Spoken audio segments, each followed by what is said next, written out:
What's up, guys? Today we got 3 story times of the cringiest kids ever. The first story is of a kid who tries to become a Spice King and ends up, throwing up in the cafeteria. The second story is of a kid who asks out a girl in the middle of class in the most cringy way possible. And the final story is of a spoiled kid who gets a stain on his fancy pantsy shirt, and you guys will not believe how he reacts. Leave a like on the video to claim your free nothing, and let's just jump right into it.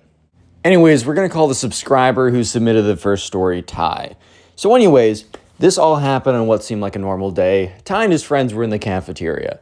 So there's another kid who we're going to call Ben. And Ben was kind of the kid that always tried to seek attention, and that's how he thought he was going to be liked. You know, it's kind of a sad situation because I knew a lot of those kids back in the day that they thought, you know, they maybe were self-conscious of the number of friends they had or really the lack of friends they had. And they thought if they put on a clown show, they would be able to have more friends. Quickly, like and subscribe right now to claim your free nothing. Anyways, though, so yeah, this all started off as a normal day. And Ty and his friends, they were sitting at the cafeteria, and they had cafeteria food. You could bring in your own food, but most of the time they just have the cafeteria food. And Ty tells me, this food's not great, bro. Like, it really is very average or whatever. It's just simply not that good. Which, you know, so they're sitting there kind of like picking at their mush or whatever. And Ben, this kid I was telling you about, sits down at their table. So Ben will kind of like float around from table to table. I've told you before, he doesn't really have a stable friend group, which is probably the reason why he's always acting out. And he's like, you know, he sits down. He's like, boys, this lunch is going to be for the history books. So Ty looks at him. He's like, what do you mean? Because I don't know why like a lunchtime would be so memorable. Right, so Ty and his friends kind of look at each other a little bit confused because it's kind of like, you know, why is this kid saying this is going to be a lunch to put down in the history books? That just doesn't make a lot of sense. Anyways, though, so Ben elaborates, and he, you know, grabs his lunch bag because he brought in lunch today and puts it on the table. And Ty and his friends are kind of like looking at this lunch bag like, okay, bro, I see you have a lunch bag and you put it on the table. I'm not super sure what this means, but cool, I guess. And he's like, boys, I am going to do the spicy food challenge like the Spice Kings on TikTok. And they kind of look at each other. If you don't know, there's these people that are called Spice Kings, I think, or just people that eat a lot of spicy food in short form videos on YouTube Shorts, on TikTok, on Instagram Reels. Basically, they post videos of themselves eating, you know, spicy peppers, spicy chips, just like a lot of spicy food, allegedly in one sitting, trying to have like no reaction or whatever, and whatever, right? You can do what you want to do. I have no actual issue with that type of content.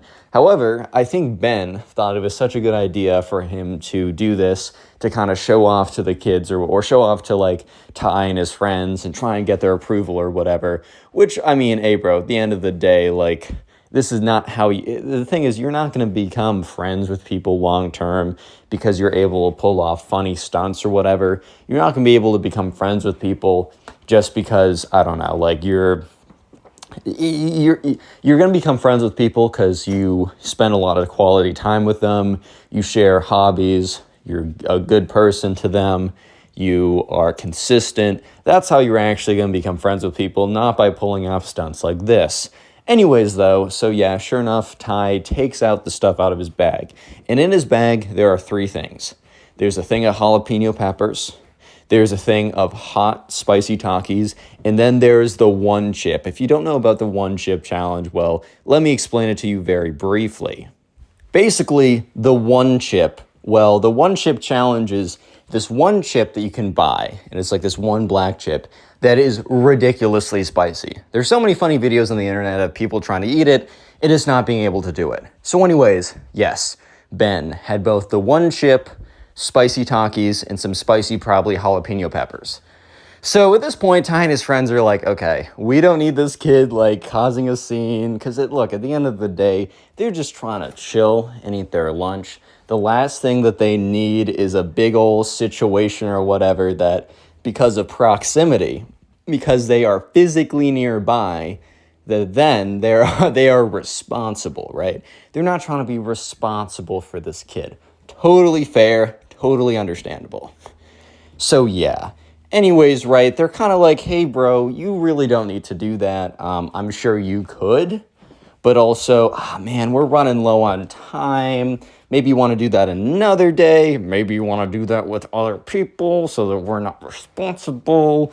Yeah, there's a lot of things that maybe you'd rather do. And Ben is like, no, boys, like, I showed this to you. I had this up. I need to finish it. Like, I need to, like, figure this. Like, I need to show you guys. And before they could stop him, he immediately, here's the thing, bro. Normally at these Spice Kings, they'll eat, like, one thing at a time. Yeah, so instead of doing that and putting, like, eating one spicy thing at the time, because if the not spoiled kid. If Ben was to eat one of the spicy items at a time, maybe besides the one chip whatever thing, because that thing's pretty crazy. If he was able to eat a few jalapenos, he would pretty quickly realize, okay, maybe this isn't for me. Because by the way, a little background knowledge, which at the time, Ty and his friends had no idea about, was that Ben had 0 spice tolerance, bro. He had no ability to handle any heat at all. He just saw people munch this stuff on TikTok and YouTube Shorts, and he was like, all right, man, I'm in, bro. Like, I'm good, or something like that. So yeah, sure enough, right, he decides to do something pretty stupid. He takes a fistful of jalapenos, a fistful of spicy Takis, and the one chip, crushes them like all together into a ball, and just eats the whole thing, chews it super quickly, swallows it, and looks at them and says, no reaction. Okay, after saying no reaction, Ty and his friends look at each other like, oh boy, because they know that the one chip doesn't necessarily hit you immediately, but give it some time, you're screwed. So they're all looking at each other and they're like, haha, good job, bro. You don't need to be eating any more of that. And as they're saying that, Ben is already grabbing more fistfuls of jalapenos and spicy Takis. About 10 seconds later, though, he stops eating more stuff because I think he starts to feel the upcoming wave of spice start to hit his throat. And he's like, no reaction, guys. Does anyone have any water or milk? And they don't. So he quickly gets up. He's like, no reaction, guys, no reaction. I just need something to drink to, like, make it easier for me to, oh my God, for me to eat more of these, guys. Don't worry, no reaction though. And he starts like frantically looking around, and Ty and his friends are like, oh boy. So they're like, look, bro, we'll try and get you some milk or something. Like, and he's like, guys, I'm dying. Yeah, so basically within the span of 10 seconds, he went from saying, no reaction to saying, oh my God. Oh my God. By the way, if you made it this far into the video, comment spice down below in the comments section. I'm going to try and heart as many comments on YouTube that say spice. Thank you so much for making it this far. Anyways, so yeah, sure enough, he's just kind of, he's dying, bro. Not actually. He's not actually dying. He's fine. He might have some toilet problems, but he's doing all right. But he's basically panting on the floor, and Ty and his friends are looking at each other like, bro, this is the exact reason why we didn't want him to do this. We don't want him to actually, like, harm himself, too, but also, now we're looped in by association. Like, we would be bad people if we just stood up and left. Yeah, so that's when Ben, who's, like, crawling around on the floor, like, milk, I need some milk. And Ty gets up and kind of yells out, someone get this man some milk. Eventually, though, yeah, Ben just completely, like, pukes everywhere. Not to be too graphic, I'll keep it at that. But at that point, the entire lunchroom are like, oh my God, because everyone's paying attention. Once again, the one thing that Ty and his friends didn't want as well is all the attention, all the negative attention associated with this, and all the negative attention being associated with this guy. But yeah, what are they going to do about it, though? So, yeah, eventually the lunch lady, the staff, whatever, they come over, they get him some, like, milk or some kind of something to make him feel better and get the spice down. Unfortunately, the cleaning crew had to come over and clean up the situation at hand in the lunchroom. And we're going to call the subscriber who submitted the next story Zach. So anyways, there's this kid in Zach's class who we're going to call Ben again, because I just use the name Ben for all my secondary characters. Yeah, so there's this kid in Ben's class, or sorry, not Ben, in Zach's class who we're going to call Ben. And Ben had this massive crush on this girl. And we're going to call this girl Ava, right? So Zach, Ben, Ava were all in this class together. And this was 6th grade. So it was like a sixth grade English class. So they had a lot of roundtable discussions. It definitely wasn't like a math class type class. It was like an English. It was an English class, right? It was kind of chill, right? It was pretty chill. Anyways, Valentine's Day was coming along, and let me just say that me and Valentine's Day, we have beef. I don't have beef with anyone besides the inventors of Valentine's Day, aka the Hallmark Corporation, bro. You guys are always screwing me over. It's definitely not me and my stupid actions. It's you guys. But anyways, sure enough, Valentine's Day was coming up. And at the school, there was a little bit, okay, not just at the school. I understand that everywhere, Valentine's Day is like the day of like, ooh, like love or whatever, or chemicals and all that kind of stuff, right? However, especially at their school, Valentine's Day was like the day people waited. They waited for months sometimes. I don't recommend this, but they waited for months sometimes to ask out the person that they had been interested in on Valentine's Day. It was like a special thing at the school to go above and beyond on the day. So every single year on Valentine's Day, the number of couples in the grade would go from like 1 or 2 to like 8. Like it would shoot up, and then over the next couple months, it would decay pretty quickly to like 4 because, hey, bro, a lot of them were just springing out of nowhere. And if, a girl gets asked out on Valentine's Day at this school, it was almost like, oh my God, you got asked out on Valentine's Day? Samantha, you're so lucky, right? So they would always say yes, and then they'd say no like 2 weeks later and break up. But anyways, I need to let you know the culture of the school. That's kind of how they did things. Anyways, right, so yeah, in Zach's class, there's this kid named Ben. He had a massive crush on this girl named Ava. Ava and Ben never spoke together, and I told you guys it was an English class, kind of like a round table English class. I didn't tell you that for no reason. I told you that because in math classes, for example, in math class, you're probably not going to be able to talk to your crush that much. I mean, hey man, we always find a way, like, you find a way, I find a way. But what I'm trying to say, for the most part, in a math class, you're probably not really talking to that many people. Sure, there's some classes that emphasize group work or whatever, but a lot of times you're sitting there, you're listening to a lecture, and then you leave. At least in my Calc 1 class, there's this girl who sat in front of me, and let's just say that, I was like, wow. But there was, no opportunities. Well, there could have been, but I was also much lamer at the time, so I just didn't make any opportunities for myself unless they were easily given to me. However, in a round table English class, you're basically forced to talk to everyone. However, somehow, Ben and Ava have never spoken in a class that emphasizes speaking with everyone. Even when they were in small groups together, Ben would never say a word to her. So it was a little bit not a good idea that he was planning to ask her out to be his girlfriend on Valentine's Day, bro. So anyways, Ben and the subscriber who submitted this story, Zach, which by the way, Zach submitted this to me on Instagram. Go to Instagram, look up connorpugs, follow me, and then message me your story. That's where I get a lot of them. Anyways, Zach and Ben were acquaintances. They weren't close friends. They weren't anything like that. However, they were cool with each other. And sometimes they would talk about stuff. And Zach almost had a older brother mentor type relationship, which is kind of funny for sixth graders, right? It's like y'all are both you both are in sixth grade, bro. Like, chill out. However, though, on February 12th, 2 days before Valentine's Day, Zach and Ben were walking away from class because they had English class together. They were walking to the locker where they had their backpacks. And they would do this every once in a while. Not every day, but every once in a while they'd talk about life or talk about sports. And sometimes Ben would ask for advice in the girl department. And Zach knew that Ben had had this thing for Ava for a while now. And he's like, dude, you need to talk to her. He rammed it in again and again and again. Every single time he's like, you need to talk to her. And Ben would be like, well, I'm just preparing. I'm just planning. Here's the thing. A lot of you guys don't want to hear it, and a lot of times I didn't want to hear it. If you're constantly in a state of planning or preparing to do something, it could be girls, it could be a business, it could be a school project, you're not doing anything. If you're planning for longer than you really need to, which be honest about yourself, the only thing you're doing is procrastinating. Yeah, the only thing you're doing is procrastinating. So when Ben would keep telling Zach, oh, I'm just preparing myself to be the best person for her. Look, there's nothing wrong with self-improvement. I think it's kind of a good space to, it's a good thing to do. Like, it's good to always want to better yourself. But don't go down the rabbit hole of, I'm not going to talk to her. I'm just going to self-improve myself until I'm the best version. You will never be the best version of yourself. The whole point is to strive towards that.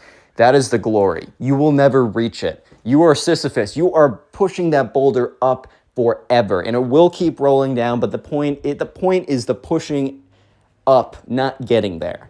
I don't know why I'm going into this whole rant for you guys, but I've been through so many of these situations when it comes to girls. You just need to talk. You will get better at talking. You're working on your talking, but he would refuse. But on this day, on February 12th, Ben and Zach, Ben told Zach his plans. And he didn't elaborate exactly, which I think if he did, Zach would have actually came in and would have been a lot harsher with him. But more or less, Ben explains to Zach, look, I've been thinking about Ava for a long time. I think it's time I ask her out. It's Valentine's Day. It's weird if I ask her out on another day. And man, I can't wait another year. And Zach's like, first of all, the whole thing at our school of you can only ask someone out on Valentine's Day is stupid. It's ridiculous. And also, no, you haven't spoken to her yet, Ben. I've told you this again and again. You have not spoken to this girl.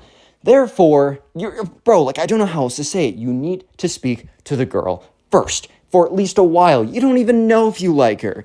You probably are just madly in love with this false construction of her. That's another thing, not to get too preachy, but if you never actually interact with these girls or guys, depending on who I'm talking to right now, that you are so obsessed with, you're going to construct a false reality of who they are that they will not live up to. You are in love with your imagination of this fictional character. You're not in love with them. Sorry for being preachy. I just want you guys to not make the mistakes I did.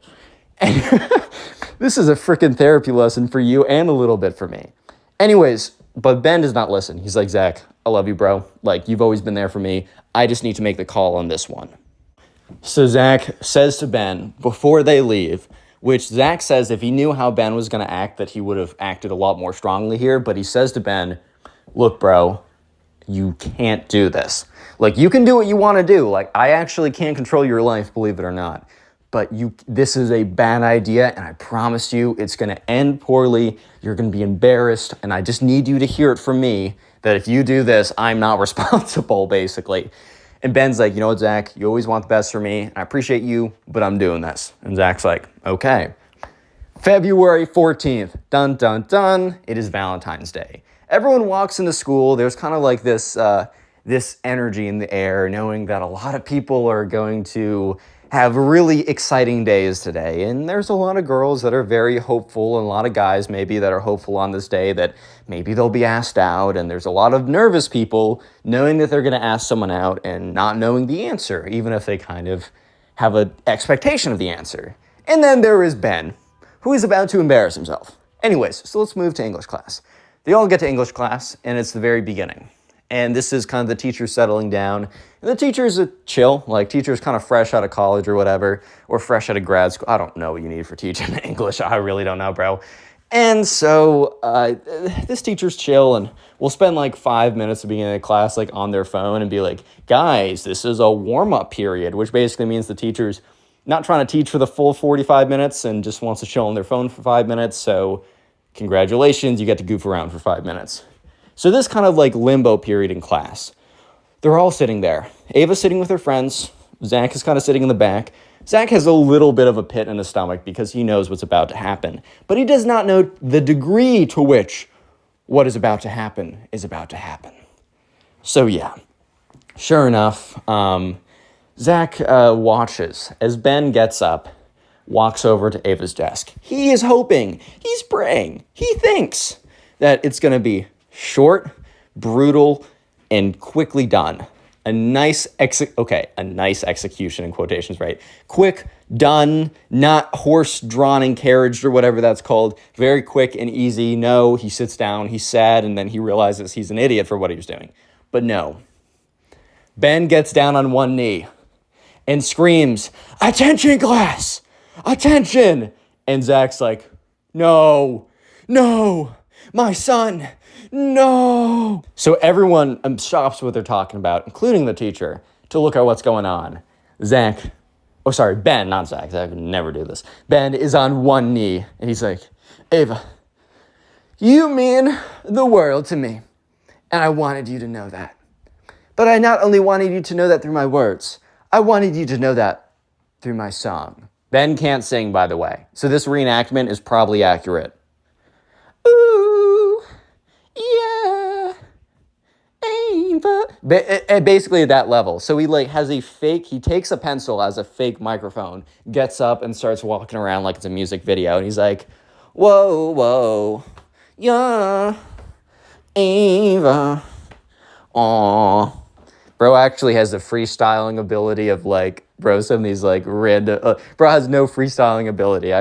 He probably wrote this down beforehand too, and he's like, Ava, every day that I come into class, I feel alive.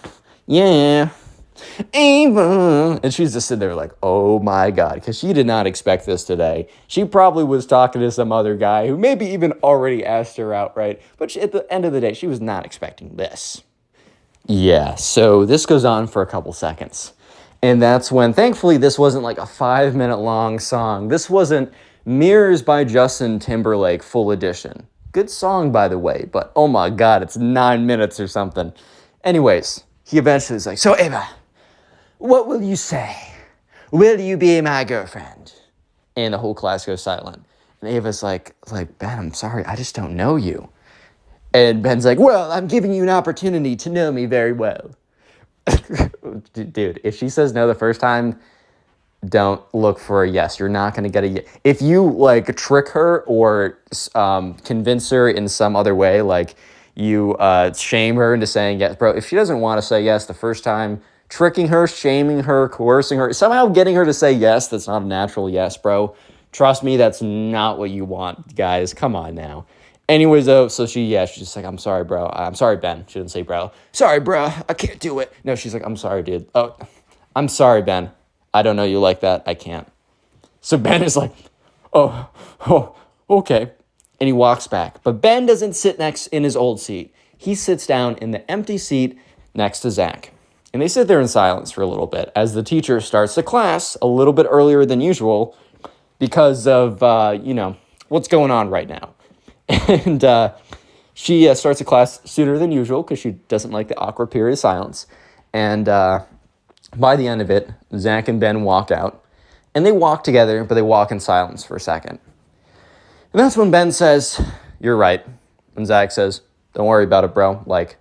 Learned a lot today. Don't let this lesson slip you by.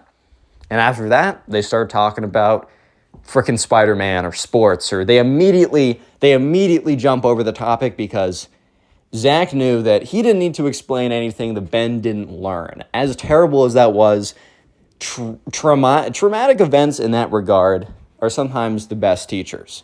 We're going to call the subscriber who submitted the third story Gavin. So anyways, in Gavin's class, there was a spoiled kid. And this spoiled kid was kind of notorious for being a spoiled kid. And he basically gets the same description that I give to 90% of the spoiled kids in my spoiled kid story times. Basically, this kid grew up super rich. And you can grow up super rich and be a totally fine person. But sometimes it really goes to your head. You think you're better than everyone. You've never been told no. You've never had to work for anything. Take all those characteristics, put this on the spoiled kid in this story. Anyways, so the spoiled kid had this habit. I don't know if it's a habit. I don't know if that's the right word to say. But basically, he was a big fan of hype beast culture. There's nothing wrong with having liking the idea of some shirt or whatever that costs a lot more money than it should. I go through phases of being a grandpa and being like, you know what? You should really only pay for the utility of the thing. And then I go through periods of oh bro, that hoodie is sweet. Oh, it has that logo, that's cool. I go through periods of both, man. It's really not that deep. However, it was a type of a situation where the spoiled kid had access to his parents' credit card with basically an unlimited funds on it, which is basically like playing GTA 5, but a hacked version. The game loses fun. I actually never played GTA, but I hear from people who have unlimited money glitches.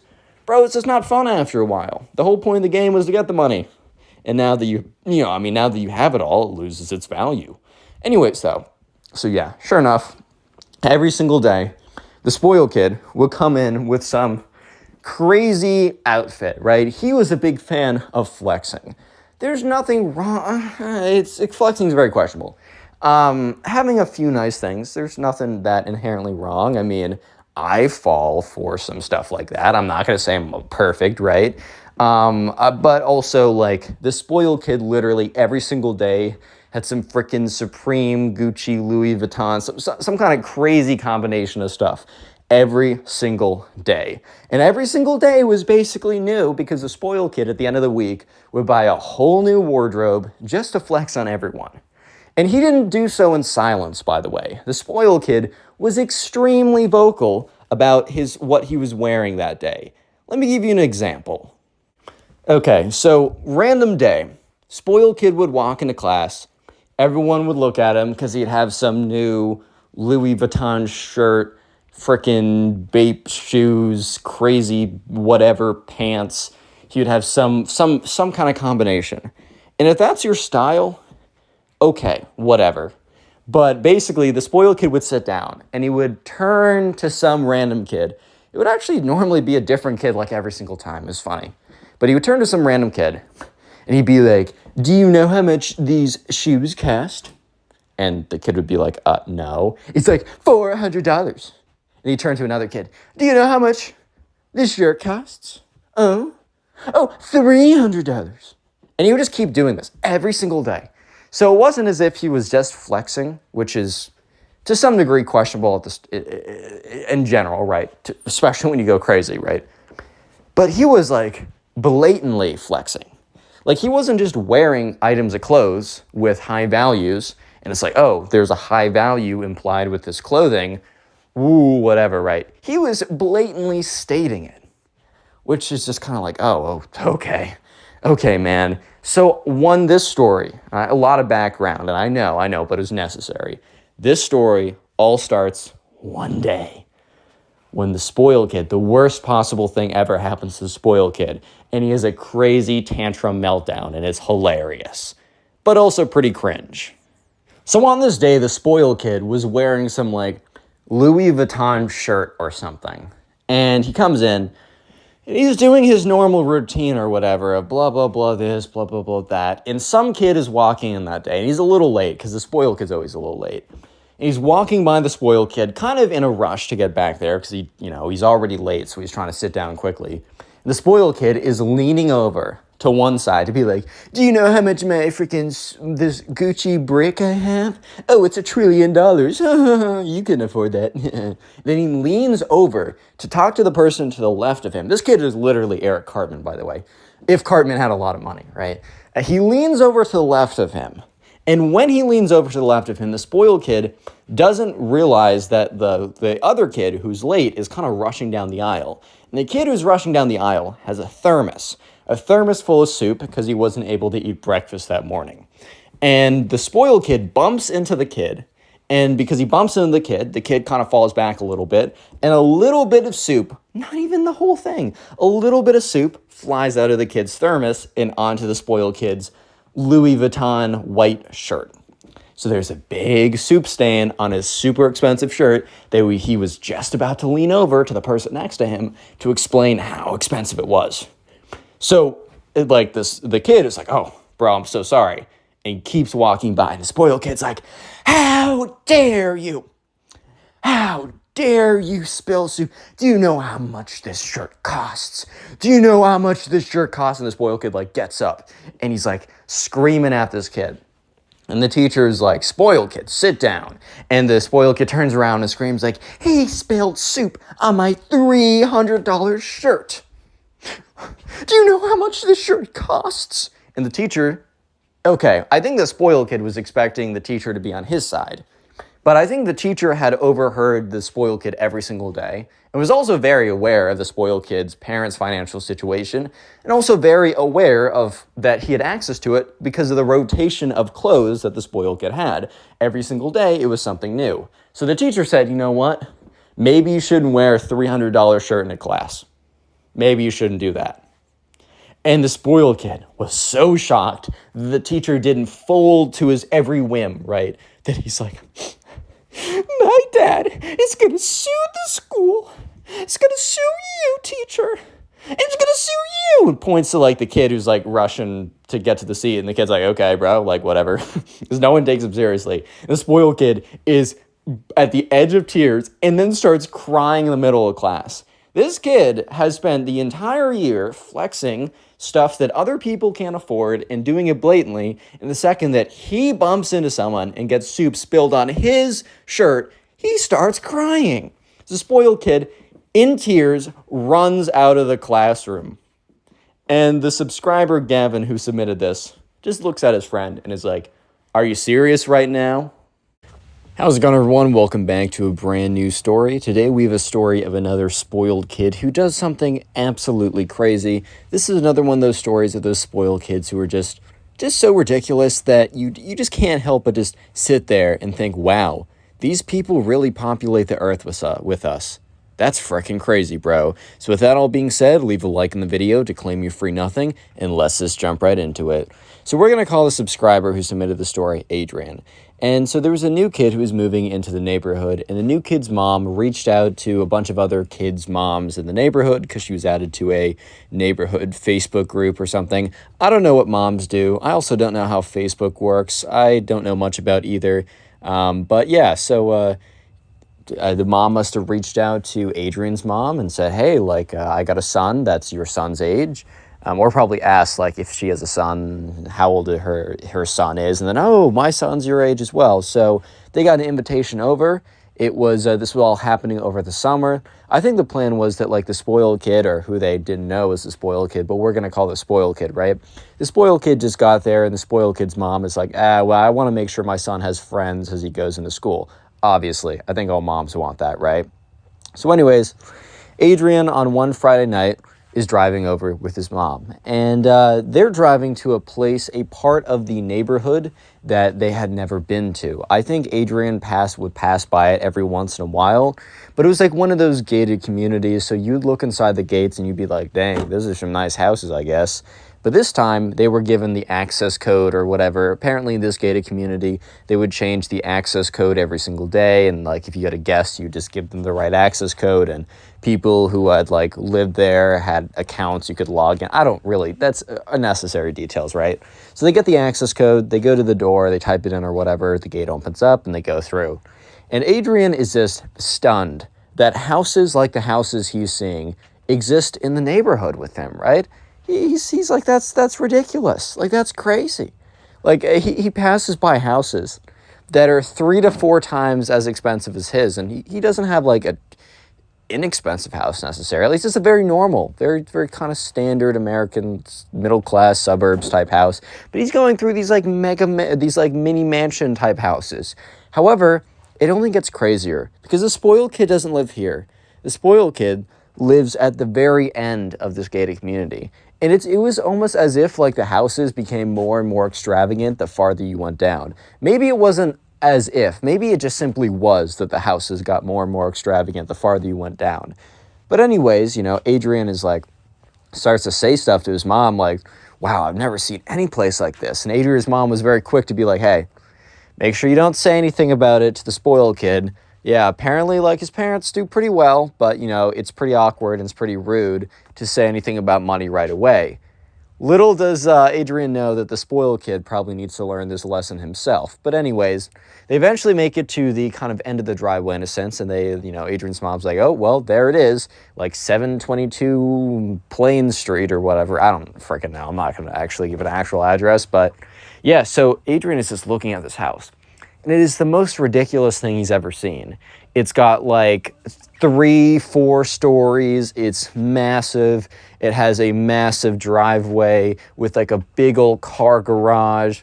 It's got a huge pool in the back that you can see spilling out. It's got a crazy... It is like the most ridiculous house you've ever seen. Sure, it's not one of those Hollywood mega mansion $20 million houses, but it's the equivalent for a not normal person, but for a non-celebrity type person. Like, this is definitely a house that a CEO of a really big company would live in, right? So Adrian was immediately pretty floored. And his mom's like, hey, man, Remember what I said. Don't say anything about it. It's rude. Let's just go in there. Let's meet the kid. So they walk in, or they walk up to the front house. Yeah, they walk up to it. It's not as if they get out of the car and go to the front door. They legitimately walk up this big winding trail to eventually get to the front door. They knock on it. They wait a second. You hear the barking of two dogs or whatever. The door opens up, and it seems to be the spoiled kid's mom. It's like, oh, says the name of Adrian's mom. Like, oh, so good to meet you. They give like the very fake mom hug. I think you guys know what I mean. And then she looks down at Adrian and is like, oh, you must be your mom's son. She says it, okay, she's using names, and the way I'm saying it is weird, but you know what I mean. You must be Kathy's son. Let's say her name's Kathy, right? And he's like, yes, like, my name's Adrian. Nice to meet you.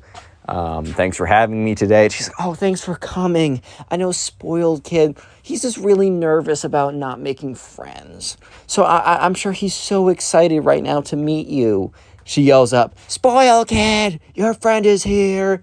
And then you hear, Mom, I'm playing Fortnite. Go away. And you can see the spoiled kid's mom. Her face just goes like very freaked out for a second. And then she like almost like internally calms herself down. And it's like, oh, he's funny sometimes. He's such a little prankster. And like Adrian looks up his mom, and Adrian's mom looks down at him, because they're kind of exchanging a look of like, that definitely wasn't no prank, bro. Like, let's be real. This kid is already a menace. Like, I can already tell. So they walk into the house, and when Adrian walks into the house, it is like, once again, I mean, this is not a surprise at this point, as he's seen how extravagant the front of the house is, and probably presumably the back is. But once he enters the house, it meets expectations of being the craziest thing he's ever seen. The most ornate, decorated inside of a house he's ever been in. It's something that you'd see in one of those like celebrity or those crazy house magazines that's like, look at this person who's richer than you. You will never make this on your salary. It's like one of those type of magazines, right? That I kind of question the point of them existing. But yeah, so he walks up and or he walks like in, and the spoiled kid's mom says, oh, spoiled kid's room is just up the stairs. And yeah, you're going to take a left, and then you'll probably figure out where it is. So Adrian walks up the stairs, and he's kind of hearing very faintly, and then louder and louder as he approaches, kind of like Fortnite gaming noises, right? You know, shooting, building. I didn't play a lot of Fortnite, so my analogies will be a little bit off. But anyways, so he goes up the stairs, and he gets closer and closer to a room that, you know, presumably is a spoiled kid's room. He knocks on it, and the spoiled kid says, it's just grunts. The spoiled kid's like, okay, don't make that weird, bro. But anyways, he just kind of makes like a weird grunt sound instead of actually responding. But, you know, Adrian wasn't going to wait outside forever, and he also knew for a fact that this was the spoiled kid's room. So he walks into the room, and he sees the spoiled kid behind this massive monitor, right? This very big, massive monitor. You would have thought that this guy was like an investment banker at like JP Morgan Chase or something by the size of these dual screen monitors. You would have thought that this guy was like some quantitative analysis guy working at a quant fund or something like that. You would have thought that this guy was getting paid $600,000 a year to do math models at 2 Sigma, bro. Like, this guy is just he's just building shit in Fortnite, bro. Like, you don't need this, but whatever, right? He gets into the room, and Adrian is kind of just like, he's completely blown away again, which, I mean, he's kind of not blown away because he's expecting it, but he's just, once again, couldn't potentially expect this. Blown away by the inside of the spoiled kid's room. Just imagine anything you could ever want, multiply it by 3, and then add more stuff that you don't even know that you want in this room. And that is the spoiled kid's room plus some.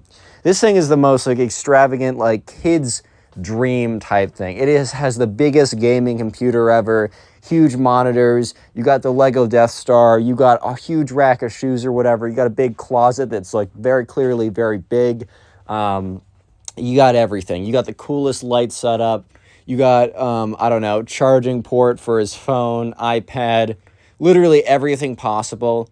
Like, I don't know how to explain it besides just imagine something unimaginable. That should be easy. Imagine something unimaginable, add 2 to it, multiply it by 7, and you got the spoiled kid's room. So anyways, you know, Adrian says, hey man, what's good? My name's Adrian. And the spoiled kid doesn't respond to him. He's just playing Fortnite. And he's just like, he's cranking 60s or whatever. I don't know the phrase, sorry. He's just playing a bunch of Fortnite, not paying any attention to the fact that another human being is in his room. And Adrian's kind of thinking to himself, did this kid just not hear me? Or is he ignoring me?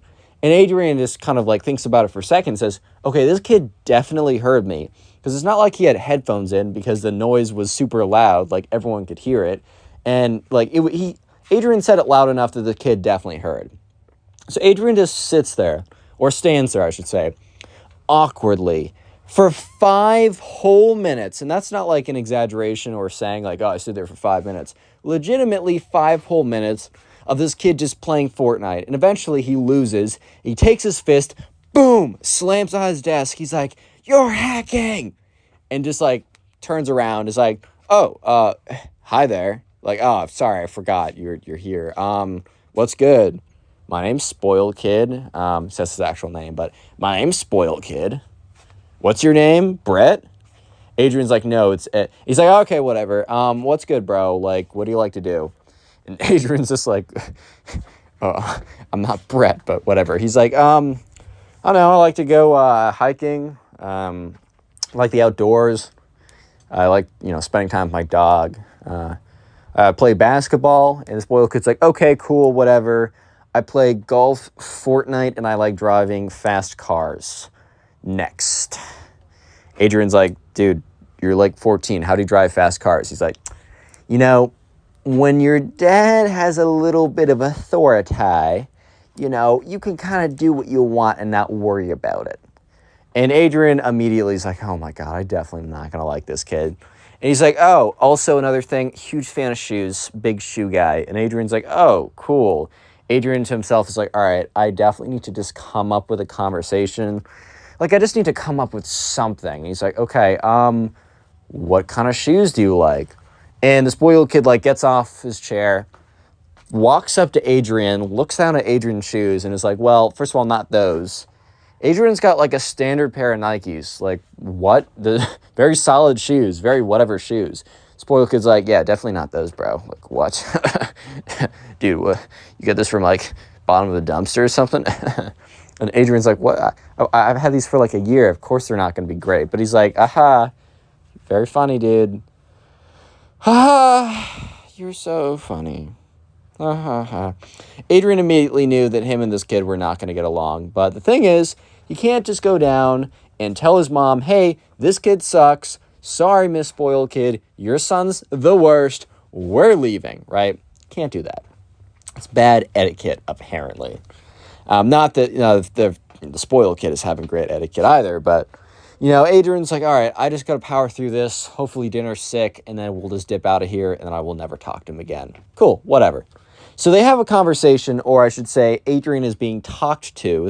Conversation normally entails that it's both ways, but in this situation, it's literally just Adrian being talked to for like 20 minutes about the spoiled kid. And the spoiled kid's not even talking. He's simply just bragging. At this point, to be more specific, he's simply bragging. He's just like, oh yeah, I'm pretty cool. I got like this really nice shoe collection. And by really nice, I mean super sweet. Yeah, I don't really see my dad that much. And, Adrian's like, you're telling me? And he's like, yeah, so he just kind of gives me a credit card and I can do whatever I want with it. And if he ever complains, I'm like, well, you're never here, bro. So it's either credit card or you're here. Adrian's like, damn, that's kind of sad. But anyways, the spoiled kid's like, yeah, so I've been buying all these shoes. I've been like spending a lot of money on this stuff, man. I mean, like, take a look at these Air Force, Nike, X, Gucci, whatever's. Come up with something expensive, right? He's like, yeah, these literally cost $500, bro. Adrian's like, what? He's like, $500, dummy. And Adrian's just like, oh, what? And he looks at these shoes, and they're like the ugliest things he's ever seen. He's like, bro, what? Just got like a pair of clean Nikes, bro. What are you doing with all this? And the kid's like, yeah, so these are limited edition. They're exclusive, small batch. I've definitely, like, when I was, a couple days ago, I was walking in the mall, so they had a mall around them that was like a fairly popular location. He's like, besides it being super grimy, like I definitely caught a bunch of diseases from there. Am I right? Adrian's like, okay. He's like, yeah, I was walking around in these bad boys, and points to like the Nike Supreme bricks or whatever he's wearing on his feet. And he's like, yeah, you know, I was like walking around in these, and like all the chicks, all the baddies, bro, were totally looking at me, and they're like, whoa, I know those shoes are $500. Adrian's just like, that's definitely not real. That's not a true story. That's not a true story, man. That's fake news. But he doesn't say that. He's like, oh, for real? You talking to any of them? He's like, no, they totally wanted it, but like, nah, I'm a pass, bro. And Adrian's just looking at this kid.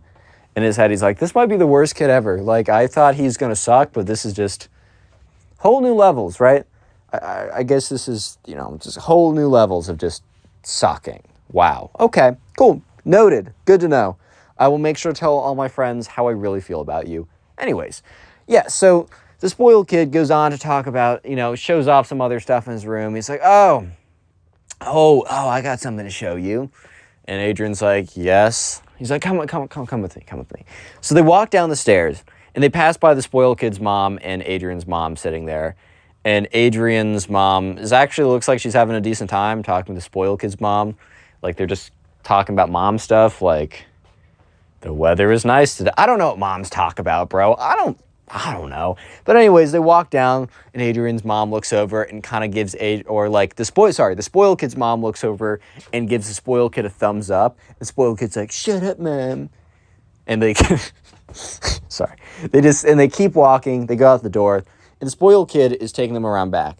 He's like, yeah, so I just wanted to, like, I thought I'd show you some cool stuff. Like, you definitely don't have access to stuff like this, so you're welcome in advance.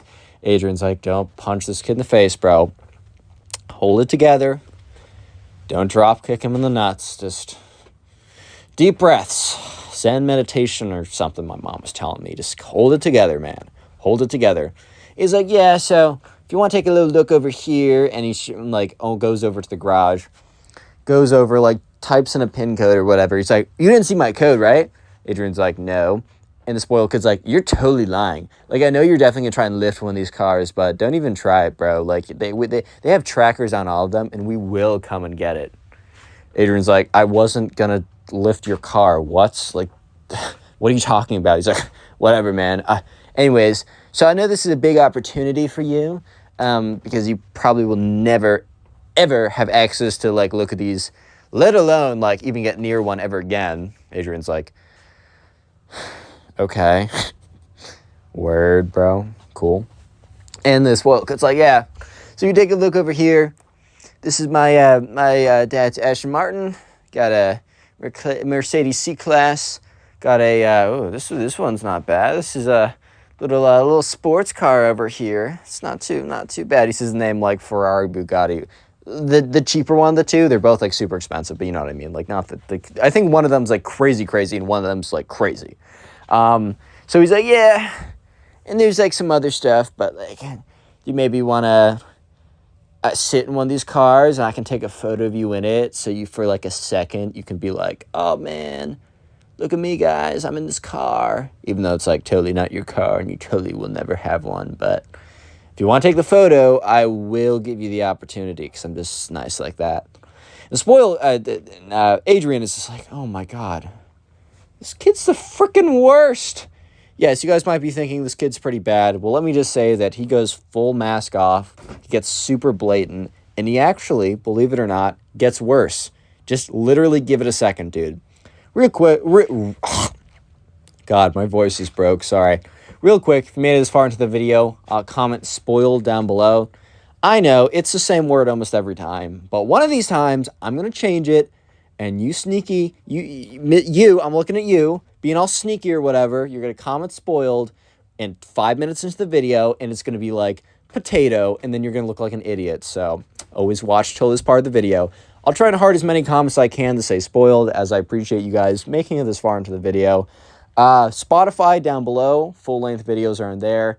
TikTok down below, short-form videos are on there. Follow me in both those places, help the channel out. And finally, the best thing you can do, literally, is just after this video, watch another one of my videos. Binge watch or just watch a bunch of my old videos. It really does boost the channel. Easy way to do that is the Storytime playlist of all my old stories. Pin comment down below. That all being said, let's just get back to it. Not trying to waste your time.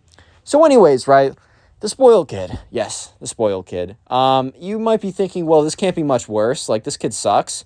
You're not wrong. This kid does suck. But it does get worse. Like, I hate to break it to you, but this kid actually finds a way to somehow get worse. And, yeah, you're about to see that. So anyways, eventually, Adrian the kid go back upstairs. He's like, all right, well, they walk up to his room, and the spoiled kid's like, yeah, all right, I'm gonna roast some fort right now. You can, like, stand there or something. Just don't break anything, because I will make you pay for it.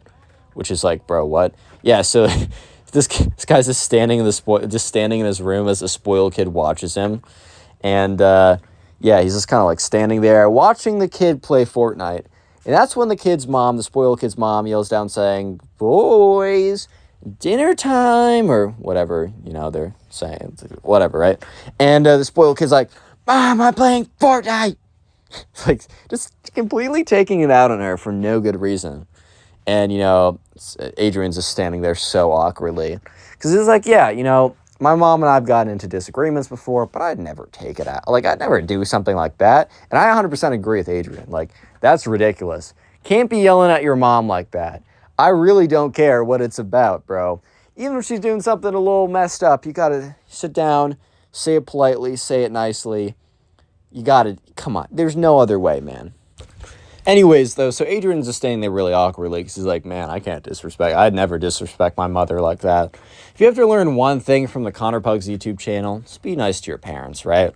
Respect them for what they've done, unless in very few situations, then there's always exceptions to rules, but generally, accept that as a rule. Generally, remember, I'm saying generally. Anyways, though, yeah, so Adrian is just standing there, and this guy, this spoiled kid, he's actually all right at Fortnite, well, because he spends all of his time playing it. So the game goes on for another 5 minutes, and the spoiled kid's mom, once again, yells up to them, being like, hey, your dinner's getting cold. And he's like, shut up, Mom! Shut up! And, like, Adrian's just standing there so stunned, because the first time was aggressive, but this was, like, low-key out of left field aggressive. Like, this was kind of crazy aggressive, right? So, yeah, and I'm sure the spoiled kid's mom was, like, super embarrassed in front of Adrian's mom, being like, oh, how did you raise your son? Does he do this to you? He doesn't? Oh, that's interesting. You know what I mean? So, yeah, Adrian is standing there, and then eventually the spoiled kid loses, and he literally takes his mouse and throws it against the wall, and it, like, explodes into a million pieces. And this is definitely, like, a $100 mouse or something. And, he's like, that guy was so cheating, bro. And Adrian's like, oh, my God, like, do you have another mouse or something? Spoiled kid's, yeah, like, I got 15. I break them all the time. And he literally walks over to a drawer, opens it up, and there's, like, $1,500 mouses. You know that you're a spoiled kid, right? When you buy $1,500 worth of $1,500 worth of mice because you break your mouse so often that you just need to, you need to have 15 on hand at all time. Like, that's the mark of the spoiled kid right there. But it gets worse. Yep, it gets worse. So eventually, spoiled kid and Adrian walk down. And at the dinner table, there's, some kind of meal in the center, and it looks really good. It's, a very fire meal. So, they're going around passing it down, and the spoiled kid's mom's like, so, Adrian, tell me about yourself.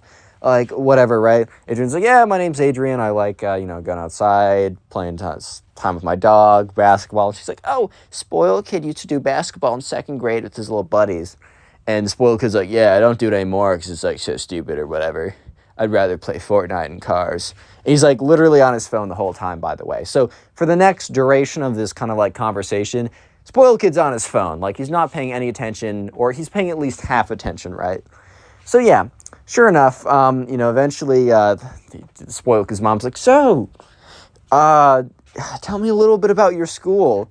The spoiled kid mutters under his breath, poor person school, oh, this should be so great.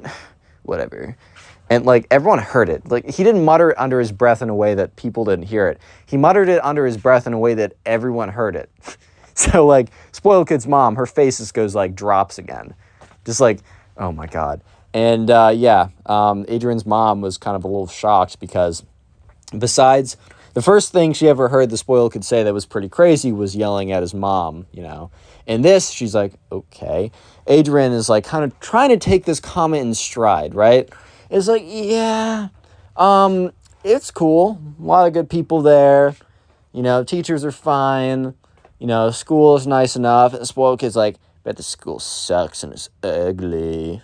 Because all the pores are there. And you know, Adrian looks over at him like, bro, we can hear you. Like, I know you know that we can hear you, but you're almost as acting as if, like, you're talking to some, like, audience that doesn't hear. Like, why? And Adrian just kind of looks at him, and the spoiled kid's mom has this, like, big smile on her face, like, don't listen to my son. He does not represent me or my family, right? And she's like, oh, that's so great. Yeah, tell me about your school. Like, what do you guys have there? And he's like, oh, so we got, like, basketball court. What else do we have, Mom? And, you know, Adrian's mom's like, oh, well, you guys got a park or something. Spoiled kid's like, but you guys got a crap-ass park. Lol. They're all just looking at him like, bro, shut up. And he's like, basketball court? Figures, bro. Do you guys not even have, like, golf course or something? And Adrian looks at him. It's like, bro, we do not have a golf course at our school. What? This is like high school or middle school, bro. Wait, what middle school did you go to, dude? He's like, whatever. I'll get used to it. Everyone has to make sacrifices, I guess. And conversation goes on. More details I don't really need to give you. But at some point, right, the spoiled kid, like, turns to his mom. He's like, Mom, do I really, can you not just, like, put me in some, like, private school or something? Like, please? Or can you just, like, homeschool me so I can play Fortnite all the time? She's like, no. Your dad and I both went to our local public schools, and it was a great foundational period. We learned a lot about character. We made some of our best friends. Like, we think it's important for you. And they start having this whole conversation, right? While Adrian and his mom are awkwardly sitting at the table. And he's like, Mom, I've told you this before, but it makes me really uncomfortable when I have to sit next to people who are of a lower socioeconomic status as us. And, like, Adrian and his mom are just looking at each other like, bro, he just said that.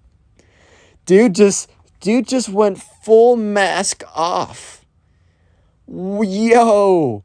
Yeah, so, and, like, Adrian's mom is like, spoiled kid's mom is like, you will not speak like that when we have guests at the table. Implying that, yeah, speak like that when we don't have guests at the table. It's totally chill. We love saying stuff like that around here. That's us. That's what we claim, right? Like, what? But anyways, spoiled kid's like, Mom, you know what? You're always telling me to, like, I should express myself and I should say what I'm thinking. And she's like, I don't say it. And he's like, you know what I'm thinking? I'm thinking Adrian over here. And Adrian's like, oh, God, it's looking real poor right now. And Adrian's mom just like, her face is like, bro, what? And Adrian's low-key just laughing at this point. He's just laughing because he knows this kid's the worst. He knows this kid sucks. And he knows this kid has a long way to go to fix his character. So he's just dancing, bro. He's just laughing. He's Josh, and he's goofing around right now. Like, he honestly doesn't care because it's like the funniest thing he's ever said or ever heard. Because, like, look, Adrian doesn't care. Adrian's comfortable in his life. He's happy with who he is. And he gets to watch this spoiled kid have a meltdown because he doesn't have as much money as him. Like, that's the goofiest thing ever. Plus, it makes for a great story. And Adrian's mom, or spoiled kid's mom's like, you will not speak like that to our guests. They came all the way over here, and we are grateful for them to come. Aren't we? And he's like, they should be grateful for us. I mean, look, I showed Adrian over here some really sick shoes and some really sick cars. I know for a fact that with like his money situation that he would not be ever setting foot anywhere near this car. So, like, they should be thanking us. And spoiled kid's mom's like, I do not want you at this dinner table anymore. Spoiled kid's like, good, I'll go play some Fortnite. He literally gets up, knocks over his glass on purpose, and walks upstairs. The spoiled kid's mom is just sitting there. And she's just like, I'm so sorry, right? Adrian's mom's like, it's okay. And she's like, no, it's not. Like, I don't know what's gotten into him. Maybe I should bring him on Dr. Phil because that will fix all problems and definitely not just air interpersonal, inter-family issues that don't actually get fixed just for views or whatever. But I don't know what to do. And Adrian's mom's like, well, I think you're doing the right thing by sending him to, like, public school. Like, obviously, he's going to have to learn a thing or two about life. Look, you still got a chance. Just stick with it. Look, I'm here to help if you need anything. I do think we're going to go, though. And she's like, I totally get it. So Adrian and Adrian's mom get into the car. And Adrian's like, why are you so nice to his mom at the end? And Adrian's mom is like, you know, the spoiled kid might have been super awful, dude. But I don't know if she said dude. She's probably like, spoiled kid, I know he was the worst. But, you know, his mom seems really nice. She just seems overwhelmed by the whole situation. And when people are struggling like that, you know, it's always good to reach out and help them. And, you know, at this point, what's the worst? What's the worst that can happen?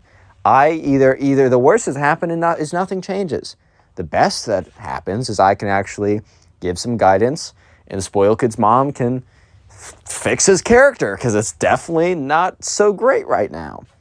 And Adrian kind of agreed. And moral of the story is, I think the morals of this are so obvious. Like, don't be that kid, bro. Like, if you don't get that from the story, click on the video on screen right now. I know you'll enjoy it. Just click it. Do it.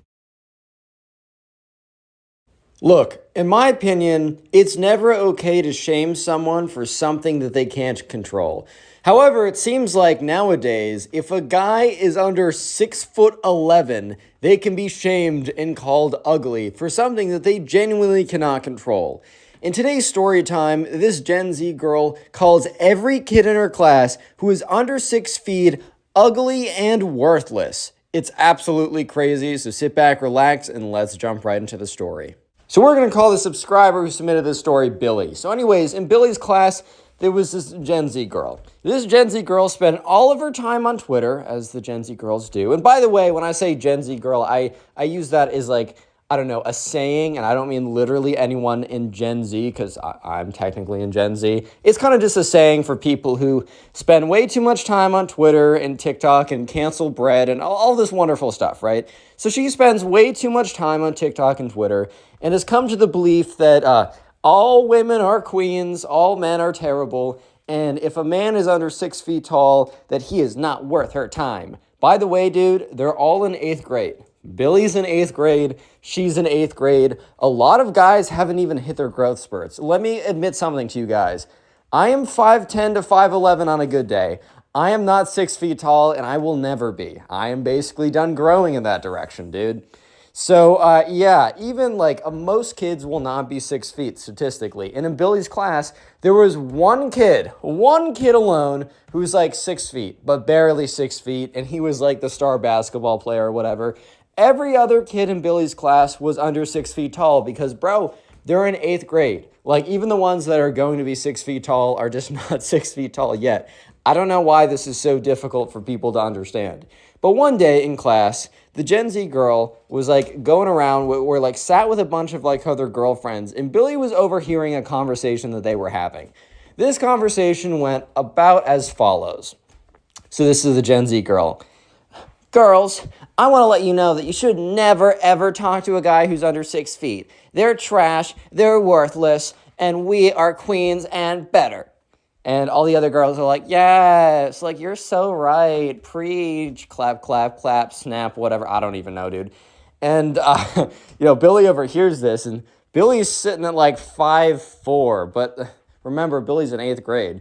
First of all, nothing wrong with being 5'4", but also Billy's probably going to grow to be a little bit taller, but he's also very much not 6 feet, and everyone else in his class is very much not 6 feet, except for that one basketball player. So Billy overhears this, and he's kind of like, well, I mean, it's not like I was going to go for the Gen Z girl anyways. I don't need a lecture about how my existence is offensive or something, because that's probably what was going to happen. Yeah, but sure enough, the Gen Z girl, what she starts to do is she starts to go around like talking to all the girls in the class. And she starts to try and convince every single one that all men under 6 feet tall are worthless and ugly. And you should never date them, and that they're all the garbage. And the thing is, look, these are eighth graders, right? You can be easily manipulated into believing basically anything.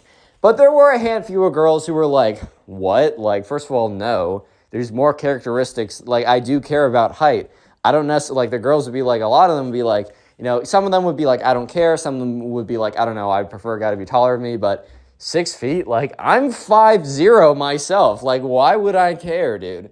If a kid is not literally an entire foot taller than me, if anything, that might make it more difficult. But unfortunately, a lot of girls were falling for the Gen Z girls, I don't know, her brainwashing or whatever. Because the Gen Z girl would be like, don't believe me? Watch this informative video. And it's like a TikTok video of someone being like, all men should be executed. And also, if they're under 6 feet, they're ugly. Yeah, so a lot of stuff like that, and all the other girls would be like, oh, wow, this is so facts, dude, OMG. So yeah, slowly but surely, the Gen Z girl was turning all the girls away, and from all the guys, basically. And the first real instance of this becoming an issue was when Billy had a friend, and his friend was Ben. We're going to call him Ben, right? So Ben had this thing for this girl, and maybe this girl deciding that because Ben is not 6 feet, deciding to like be like L ratio, maybe that says a little bit more about the girl than anything. But Ben was talking with this girl for a while, and here's the deal. She was actually into Ben. Like, things were going to become legit. I mean, as legit as, like, I don't know, 8th grade relationships can get. Actually, I had a fire 8th grade relationship. Happiest spring I've had in a while. So, yeah, they can be legit. Maybe 10th base is holding hands and even that's risque, but I don't know. It's still a fun time to be alive. Yeah, but anyways, so things were going really well for Ben until one day this girl just stopped showing interest. So Ben and Billy were friends, and Ben and Billy would talk at lunch every single day about Billy be like, yo, dude, what's going on with the girl? Like, is that going well, bro? And he'd be like, yeah, like, I've heard really good things. We're really talking to each other. I've heard from her friends that she wants to escalate this to like a full-on relationship, which was a pretty big deal, especially for 8th grade. I think it's always a big deal. That stuff's always fun. That stuff never gets boring. But yeah, one day, Billy sits down and Ben sits down and Ben's like, dude, she's like completely cut me off and I don't know what I did. And I mean, this isn't like an uncommon thing. Like, guys are just completely oblivious to what happens around them. I'm speaking from experience. I am CEO of being oblivious, bro. But yeah, so at first Ben's like, oh, or Billy's like, oh, dude, like, Ben, did you say something? Did you like not say something? Like it was her birthday and you just missed it? And he's like, dude, I really don't think so. And that's when another guy sits down and says, dude, like, Ben, I'm so sorry, bro. And Ben's like, wait, what are you sorry about? He's like, I heard it's not going well with what's-her-face. And, Ben's like, bro, like, how did you hear? Like, I haven't told anyone besides Billy, and Billy's sitting right here. And he's like, oh, yeah, you didn't tell me, and Billy didn't tell me, dude, I just heard. And Ben's really confused, because how does this random guy know that it's not going well with this, like, girl that he's talking to? So that's when this random guy explains that basically word has gotten around that the Gen Z girl has like converted 80% of the girls in the class to reject all men that are under 6 feet tall. And that the girl that Ben was talking to was converted as well, and that she has been instructed by the Gen Z girl to not speak to Ben until he becomes 6 feet tall. And Ben's like, dude, what? Because, yeah, Ben's like 5'5", which is a totally fine height. But also in 8th grade, he's probably going to grow taller. There's like a chance, like probably a 1 in 2, 1 in 3 chance, he will approach, if not surpass 6 feet when he actually has a real growth spurt, dude. Like, I don't understand. Like, it's stupid. I mean, look, people are allowed to have their preferences, but I don't know. It just seems so stupid, especially for 8th grade. And this is like, Ben's getting mad because he's like, dude, I was doing so well with this girl before, like, this nonsense, like, oh, I have to be 6 feet came in, bro. And, the guy's like, yeah, dude, it really sucks. Like, this one girl is just, like, converted all the girls in our class against us. Like, the Gen Z girl really is just, like, she's the op, bro. She's against us, dude. Like, I don't know what happened. Yeah, so Ben is pretty upset because things were going really well. So they get into class, and Ben, Billy, and the Gen Z girl, they all have second class after lunch. So they all have class together. So they all sit down, And when they walk into class, Ben and Billy walk into class together, they see all the girls in the back huddled around the Gen Z girl. And they're watching some TikTok video on the Gen Z girl's phone about like, ladies, this is why we don't need men at all, unless they're over 6 feet tall and make $7 million a year. So basically, if you guys know any men that are under 6 feet tall, tell them that they are worthless to society, right? So, and all the girls are like, yes, this makes a lot of sense. Yes. And all the guys are just kind of sitting there like, bro, what? So eventually class begins. And the teacher's like, all right, guys, like, it's a group project. I'm going to step out for a second because basically they were paired up into groups and they had a kind of a week-long assignment that they had to do. And the teacher's like, today's a work period, like a class period, just to do work with your projects or your teams. And if you have any questions, I will be in and out of class. I got to like make copies or whatever. But whenever I come back, feel free to ask me questions. So the teacher left class for the majority of the class. And when the teacher was back, it was very sparingly. So that's when, like, I don't know, I think Ben was just mad. So Ben, like, gets up and he walks over to the Gen Z girl's table. And the Gen Z girl is like, hi, shorty. What's up, small guy? And he's like, what? She's like, yeah, you heard me. You're under 6 feet, so you're worthless. And all the girls are like, oh. And Ben's like, dude, what? And at this point, Billy's like, oh, no, this is not going to be good. Because Billy knew that Ben was notorious for going off on people. Like, Ben was a good dude and Billy liked him. Like, they were boys. But also, like, Ben had no chill. Like, if someone was doing something and they needed to be called out, or even if they didn't need to be called out, that was the problem. Sometimes he would literally just be ruthless to the wrong people. Like, just for the sake of being ruthless, he would sometimes just be absolutely ruthless, bro. Yeah, so sure enough, you know, Ben's like, what are you saying right now? And she's like, oh, are you coming over me? Because you're mad that the girl that was, like, falsely in love with you, I got her out of it. Like, you know what? I dodged her a bullet. Like, you are so under 6 feet right now. I'm honestly gagging. Am I right, ladies? And they all start laughing. So at this point, Ben is being humiliated in front of the entire class for something that is out of his control. Look, you're allowed to have preferences. I honestly don't care. If, for example, if you're a girl who's watching this and you will only date men or women that are above 6 feet, that's fine. Like, you're allowed to have your preferences. If you want to date literally no one but one specific person, I do not care. However, that is a completely different story from publicly shaming someone for not fitting within those preferences, right? That is a completely different story, unless, you know, the shaming is for different reasons. For example, if someone's like a bad person or is doing something bad, that shaming is okay, but that's not shaming because they don't fit within your preferences. That's shaming for a different reason. But to shame someone, one, because they don't fit within your preferences, and two, because of something they literally, physically cannot control, I mean, bro, you're kind of asking for trouble. And so anyways, Ben is about to go off on her. Ben is about to get himself in a little bit of trouble as well, because the teacher is walking in as Ben is going off on this girl. Basically, here's the deal. The Gen Z girl is a little chungus among us. She's a little bigger than the average person, which is fine, right? Who cares, bro? Live your life. However, in Ben's mind, she was coming after him for a characteristic that he cannot control, so he should be able to go after her for a characteristic that is difficult to control, but possible, right? It is technically possible to change your weight within bounds, but it is impossible to change your height after you grow. Sure, you can do stretches to like get an extra quarter inch out of your spine, but bro, not really. And yeah, Ben was about to fight fire with fire, and he was unleashing the flamethrower. Flame. The secret word of the day is flame, so if you made it this far into the video, comment flame down below. I like to see how many people made it this far. And also, if you check the pinned comment on this video, you'll see a link to the Spotify, which all these story audios are on Spotify as a podcast, so listen on there. And then also a link to both my meme channel and my Reddit story channel. I upload on both those channels every single day.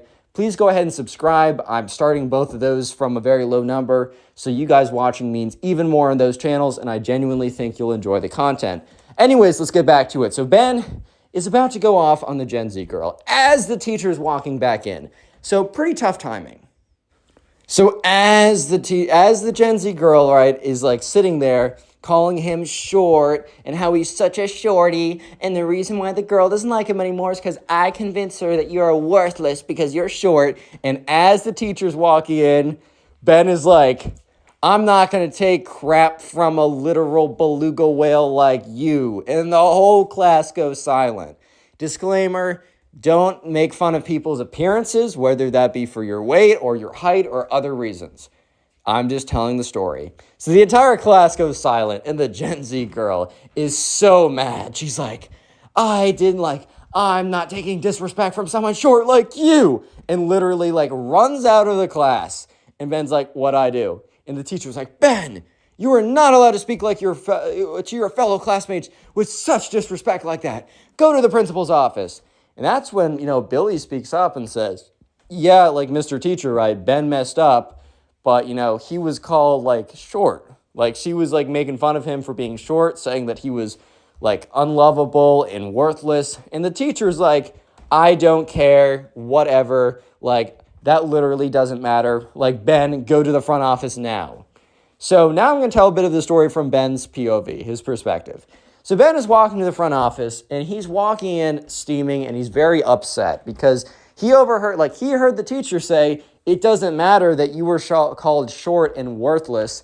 You called a girl fat, which you can't be doing. You cannot be doing. And I want to say, I do not endorse anyone doing that. Even if even if someone calls you something bad, don't call them something bad back, because then you're basically as bad as them. But Ben, if he was going to be punished, wanted at least equal punishment. He wanted at least equal treatment. So he goes to the principal's office and he sits down. And the principal is like, son, your teacher just called me. And apparently he called one of your classmates a beluga whale. And Ben's like, lol. And he's like, son, that's not very funny. Like, that's not a funny thing to do. Like, girls have a lot of self-esteem issues. You cannot be doing that. Like, I mean, we're looking at probably a day of in-school suspension for that, which that's a little harsh. I'm not going to lie. That's a little harsh, but I guess that was the punishment. So Ben's like, okay, like I accept my punishment. However, I don't think I should be the only one punished here. And the teacher's like, oh, like, do say, like, what do you mean by that? And Ben's like, well, the girl I said that to, which I guess in retrospect was wrong of me to say to, the only reason I did was because I was getting mad because in front of the entire class, she was saying that because I am under 6 feet, that I will never be loved, and that I am worthless, a terrible individual, and that I'm ugly beyond compare, right? And the principal is just looking at Ben. And the principal stares at Ben and looks at him and laughs. And the principal is like, oh, Ben, you think I'm going to get her in trouble for that? You really think that's comparable? And Ben is looking at the principal like, what? Like, are these not the same crimes just committed by different people? Huh? Yeah, so the next day, Ben's not in school. And the day after that, eventually Billy finds Ben and is like, dude, like, what happened? Like, are you good? And basically Ben goes on to say, dude, I got 1 day of in-school suspension. He's like, okay, well, I saw the girl yesterday. Is she just getting suspension later? And that's when Ben goes on to say, Billy, dude, no. The principal literally laughed at me when I said that, like, what she did, and I asked her to get punished. And yeah, unfortunately, that was the ruling that the school gave for this. Guys, sometimes life is unfair, and this is an example. What's up, guys? Welcome back to a brand new story. Today we have a story time of a Minecraft kid who thinks that Minecraft is real, that the real world is Minecraft, and that there is no difference at all. I know you'll enjoy it, so sit back, relax, subscribe if you're new, and let's jump right into it. So we're going to call the subscriber who submitted this story Alex. So anyways, Alex had to go babysit his cousin, and Alex really didn't want to spend his weekend babysitting his cousin, but at the end of the day, what choice did Alex have? I mean, Alex's mom's like, bro, you're going to do it. And when your mom tells you to do something, I don't know about you, but you just got to do it, man. You just got to do it. Anyway, so Alex heads over to his cousin's house. It's about like a 20-minute walk from his house because they live in pretty much the same area. So it's not that big of a deal, but he gets over there and Alex's cousin, okay, so we're going to call throughout the rest of this video, Minecraft kid equals Alex's cousin. So when I say the Minecraft kid, I'm speaking about Alex's cousin. So anyways, the Minecraft kid's mom gets to the door, Alex's aunt, and she's like, Alex, thank you so much for coming. Like, I know this is on super short notice. I'm so sorry about that. there's just really nothing, like, I needed someone to come, and I was posting on Facebook, and your mom offered you, look, I will be paying you. And Alex was kind of thinking to himself, oh, word, like, I'm getting paid. Like, this actually isn't the worst deal ever. And yeah, so she's like, I'm so sorry about that. Like, look, I know you haven't seen your cousin in a second, because Alex's little cousin, the Minecraft kid, was like 7, and Alex was like 15, so they didn't really have a lot in common. Believe it or not, the 7-year-olds and the 15-year-olds don't really have a lot in common. I mean, Alex might be like, yo, dude, this girl's super hot. And he's like, what's a girl, bro? Like, isn't that just a guy with long hair? But yeah, anyways, one thing they might have in common is they both kind of like Minecraft. However, the Minecraft kid likes it to a little bit of a different extreme. So anyways, Alex's aunt, like, is, at the door talking to him. And that's when the Minecraft kid, a.k.a. Alex's cousin, walks down the stairs.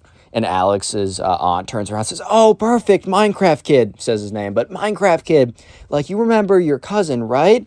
And, Alex kind of looks at him, gives kind of like a smile, very forced, but whatever, but gives a smile and waves. And, bro, his little cousin doesn't even wait a second, doesn't introduce himself, doesn't ask how he's doing, doesn't say, wow, what fine weather we have outside. He goes right on to saying, do you believe Minecraft is real? Like, this is the opener, bro. Like, I've heard of a lot of pretty crazy pickup lines, but I kind of feel like this is a whole new level. Like, imagine just, like, your introduction to seeing someone who you haven't seen in years, even though you live pretty close. You haven't seen them in years. Your introduction to seeing them is asking them if they believe if Minecraft, the video game, very good game, by the way. I mean, I play in the background of almost all my videos, but if that game is real. Yeah. That's how we started the whole thing off. So Alex kind of looks at his little cousin suspiciously. Not suspiciously, but just kind of looking at him like, bro, what did you say? Like, what? And, his little cousin's like, yeah. Like, dude, do you think Minecraft is real or not? Alex is, once again, giving him a look of like, bro, I don't know what you're saying right now. Like, I really don't believe I'm hearing what you're saying correctly, because you're saying some goofy nonsense right now. But Alex goes on to say, like, all right, in his head, he's like, all right, this kid's like 7 or whatever. He probably believes, like, I don't know, the fairy princess that, like, I don't know, gives him, he probably believes a lot of things, right? Like, oh my God, like, Star Wars is real too, and Disney characters are real, so whatever, right? Alex goes on to say, he doesn't, like, play into it, because Alex had an option of being like, yeah, sure, which he probably should have done in retrospect, as you'll see later on in the story. But he's like, yeah, no, I don't think Minecraft is real, man, but it's a really great game.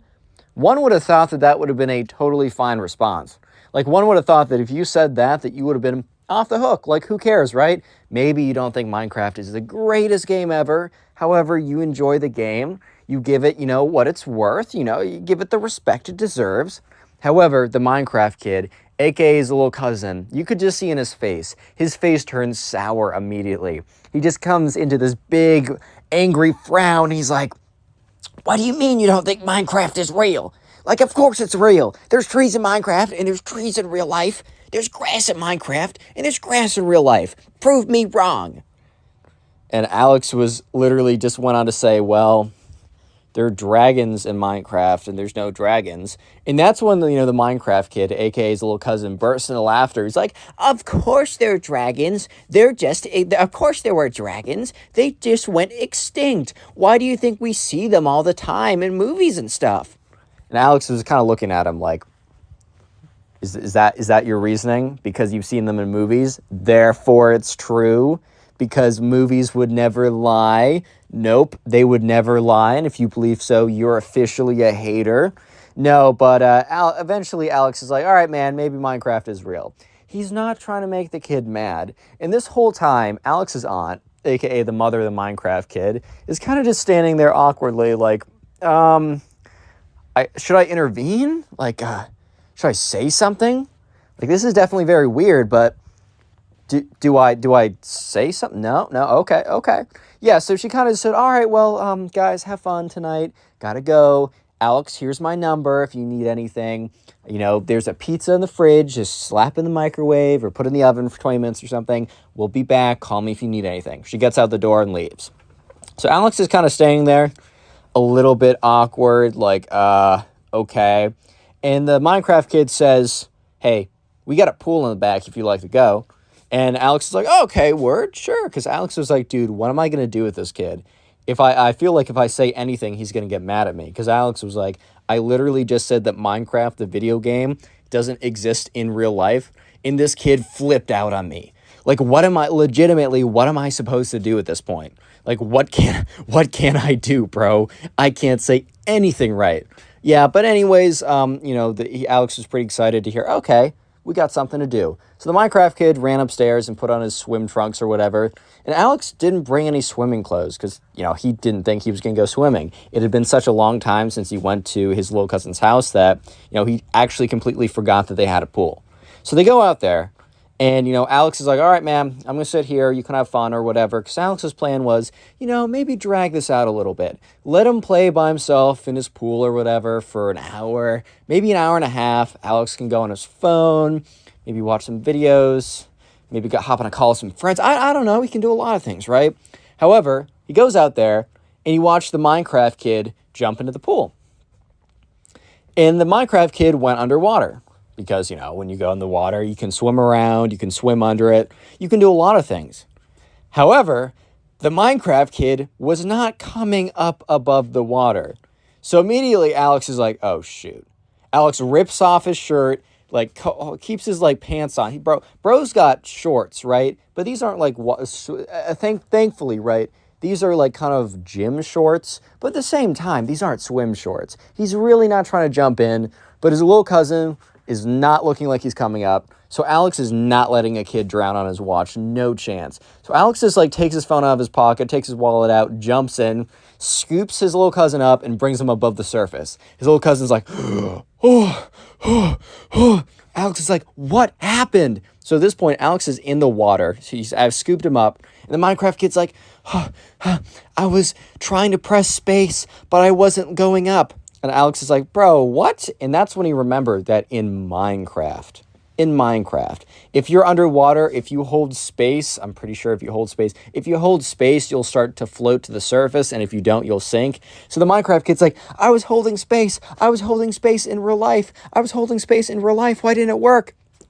And Alex is kind of just looking at him with this look of, bro, you cannot be serious right now. Real quick, if you made it this far into the video, comment Minecraft down below. Leave a like on the video for your free nothing as well.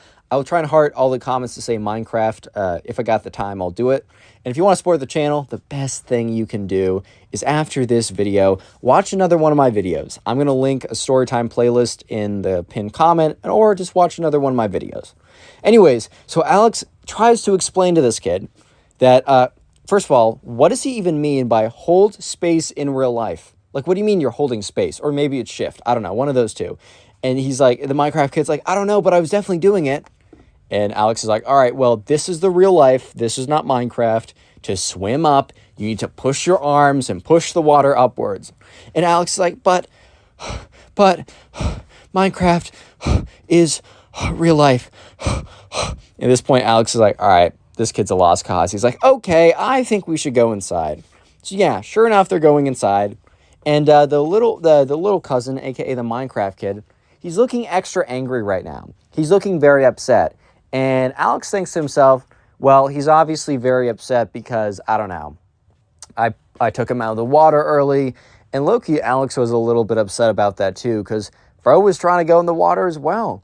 He wasn't trying to go in the water as well, but bro was trying to sit outside while the Minecraft kid was in the water because it was easy.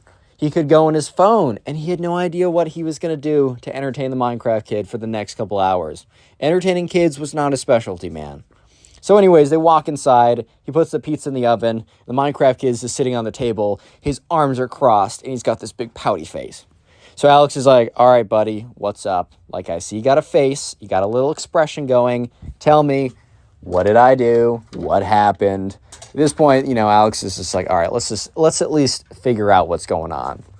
And that's when the Minecraft kid says, I can't believe what you said earlier. And Alex is trying to recall right now. He's like, okay, did I say something offensive or something? And Alex was thinking about it. He's like, what? No, I didn't say anything. What? And the Minecraft kid's like, you know what you said. He starts sniffling a little bit, and Alex is starting to get really like uncomfortable. He's like, dude, like, what did I say to this kid to make him cry? Like, what? And the dude's like, you know, some of us just believe. And Alex is like, dude, what did I say? What did I say? Like, he's just searching his brain, his memory for like, what could he have possibly said to bring this kid to tears hours later? He's like, you know what? You're wrong. Minecraft is real. And at this point, Alex is like, bro, there is no way that this kid is this upset over the fact that I said that Minecraft wasn't real. What? Bro, it's a video game. Chill out. Are you what? Yeah, so Alex was just kind of like, bro, what is bro doing over here? Like, this is crazy, bro. Like, are you serious right now? And he's like, dude, I didn't. And so Alex is like, all right, let me play along with it. He's like, bro, I didn't mean it like that. Minecraft, a lot of parts of Minecraft are real. Like the Minecraft trees, those are real. Like trees really do exist. Grass in Minecraft, it does exist in the real life. All I'm saying is, you know, there's just not creepers walking around that are going to blow up in your face. I'm just saying that's not true. And there aren't zombies. Those don't exist, right? But a lot of Minecraft is real. So you know what? You're right. Minecraft is mostly real. Because Alex wasn't going to tell this kid that zombies, dragons, real life skeletons that shot you with bows and arrows. He's not about to tell this kid that those things actually exist, because he's not trying to be, you know, he doesn't want like to get an angry call from his aunt saying, you traumatized my boy and told him that zombies were going to eat his face off. He just didn't want that call, man. You know what? I can respect that. I can understand that. However, the Minecraft kid, you know, Alex was expecting the Minecraft kid's face to change. He expected the Minecraft kid's face to light up and be like, oh, he agrees with me now. Perfect, like everything in the universe is right again. But no, the Minecraft kid's face still has this grumpy look on it. Alex is so confused. He's like, well, I said Minecraft was real. And the Minecraft kid's like, no, you said some of Minecraft is real. All of it is real. The whole thing is real. And he crosses his arms. He's like, meh. And Alex is like, all right, you know what? We're going to have to agree to disagree. Because Alex just wasn't about to tell this kid that zombies and dragons were actually real. He just wasn't about to do that. Like, he was very close to doing that, but he was just not about to do that, bro. Like, that would just be stretching his limits like crazy. So eventually, he hears the ding of the pizza. So Alex is like, all right, well, pizza's ready. Goes over to the oven, takes it out, puts it on, like, the stove or whatever, and is, you know, preparing to, like, cut it up. And that's when he turns around to see that the Minecraft kid has completely disappeared. He's like, oh my God, what? What now? And he kind of like walks around. He's like, hey, Minecraft kid, where pizza's ready, you should come down. Doesn't it smell really good? You should come down, buddy. Come on. Come on now. Drop, go. Pizza, food. I don't know. Please, someone, something. And that's when he hears a noise at the top of the stairs. And he looks up at the top of the stairs. And the Minecraft kid has a creeper helmet on and a blue Minecraft diamond sword. It's a foam sword, by the way. It's not like an actual sword. I hope you guys know that. But he has the creeper helmet on. He has the Minecraft sword. And he says, you will now pay for disrespecting the honor of Minecraft. And he like has his sword and he starts to walk towards him. He's like, you have 1 second to reconsider your words. And, you know, at this point, Alex is like, what? Bro, what? Because he's like, what? Like, bro, what is this kid saying, bro? What is this kid saying? And at this point, the Minecraft kid's like, show, you have chosen death. And he just runs at him with the Minecraft sword and starts whapping him with it like, pop, pop, pop, pop. Okay, in all fairness, this is a foam Minecraft sword. It's not like this kid was slashing him with an actual sword and just chopping him up into pieces or anything. However, bro was kind of hitting him, and it was slapping, so it was like I don't know, kind of hurt a little bit. He's like, so at this point, Alex is like, bro, stop. Like, I'm sorry, like, whatever. At this point, the door opens up, and the little cousin or the Minecraft kid's mom must have come back early. She's like, hey guys, I'm home. And she looks around. She just sees the Minecraft kid going like, you said Minecraft was fake. You will suffer. He goes, pop, pop, pop, pop, just like hitting with the Minecraft sword. And Alex, who also doesn't see that the mom is home, is like, dude, stop, stop, stop. And the mom walks over there and is like, Minecraft kid, first name, middle name, last name. Says his like full name or whatever. You are disrespecting your babysitter who came here very last minute just because he said your video games are real. The mom picks the Minecraft kid up by the scruff of his neck, right, and drags him upstairs and is like, you are gonna be grounded for the rest of the night. Give me that. Takes the Minecraft sword off of him. Bro, the whole time he still has that creeper helmet on. Anyways, the mom gets there early and is like, or like after putting him up there, walks down, is like, hey, I got back early. It didn't take as long as I thought it would. Thank you so much for spending spending the time that you had with him. I'm sorry he was so upset about that nonsense, My son's very impressionable. Reaches into her wallet, hands him a 20. Thank you for your time. And Alex is like, hey, a 20. Hey, all right. If you need me to come back, like, I don't know. If you're going to be paying me 20s, then like, I might be able to show up again. Click on the video on screen right now. I know you'll enjoy it. Just click it. Do it. How's it going, everyone? I hope you're having a good day. Today we got some crazy emo kid stories that I know for a fact you will enjoy. So sit back, relax, subscribe to the channel if you're new, and let's call the first subscriber who submitted this story Hank. By the way, all these episodes are on Spotify, and they normally come out a couple hours early on Spotify, so make sure to check that out. First link in the description. Anyways, back to the story. So we're going to call the first subscriber who submitted the story Hank. And anyways, this all happened when Hank was shopping at the mall. So Hank used to always go to the mall to shop with his friends. It was just a fun place to hang out. They didn't really have a lot of other places that they could go in the town that they lived in, so the mall was probably their best bet.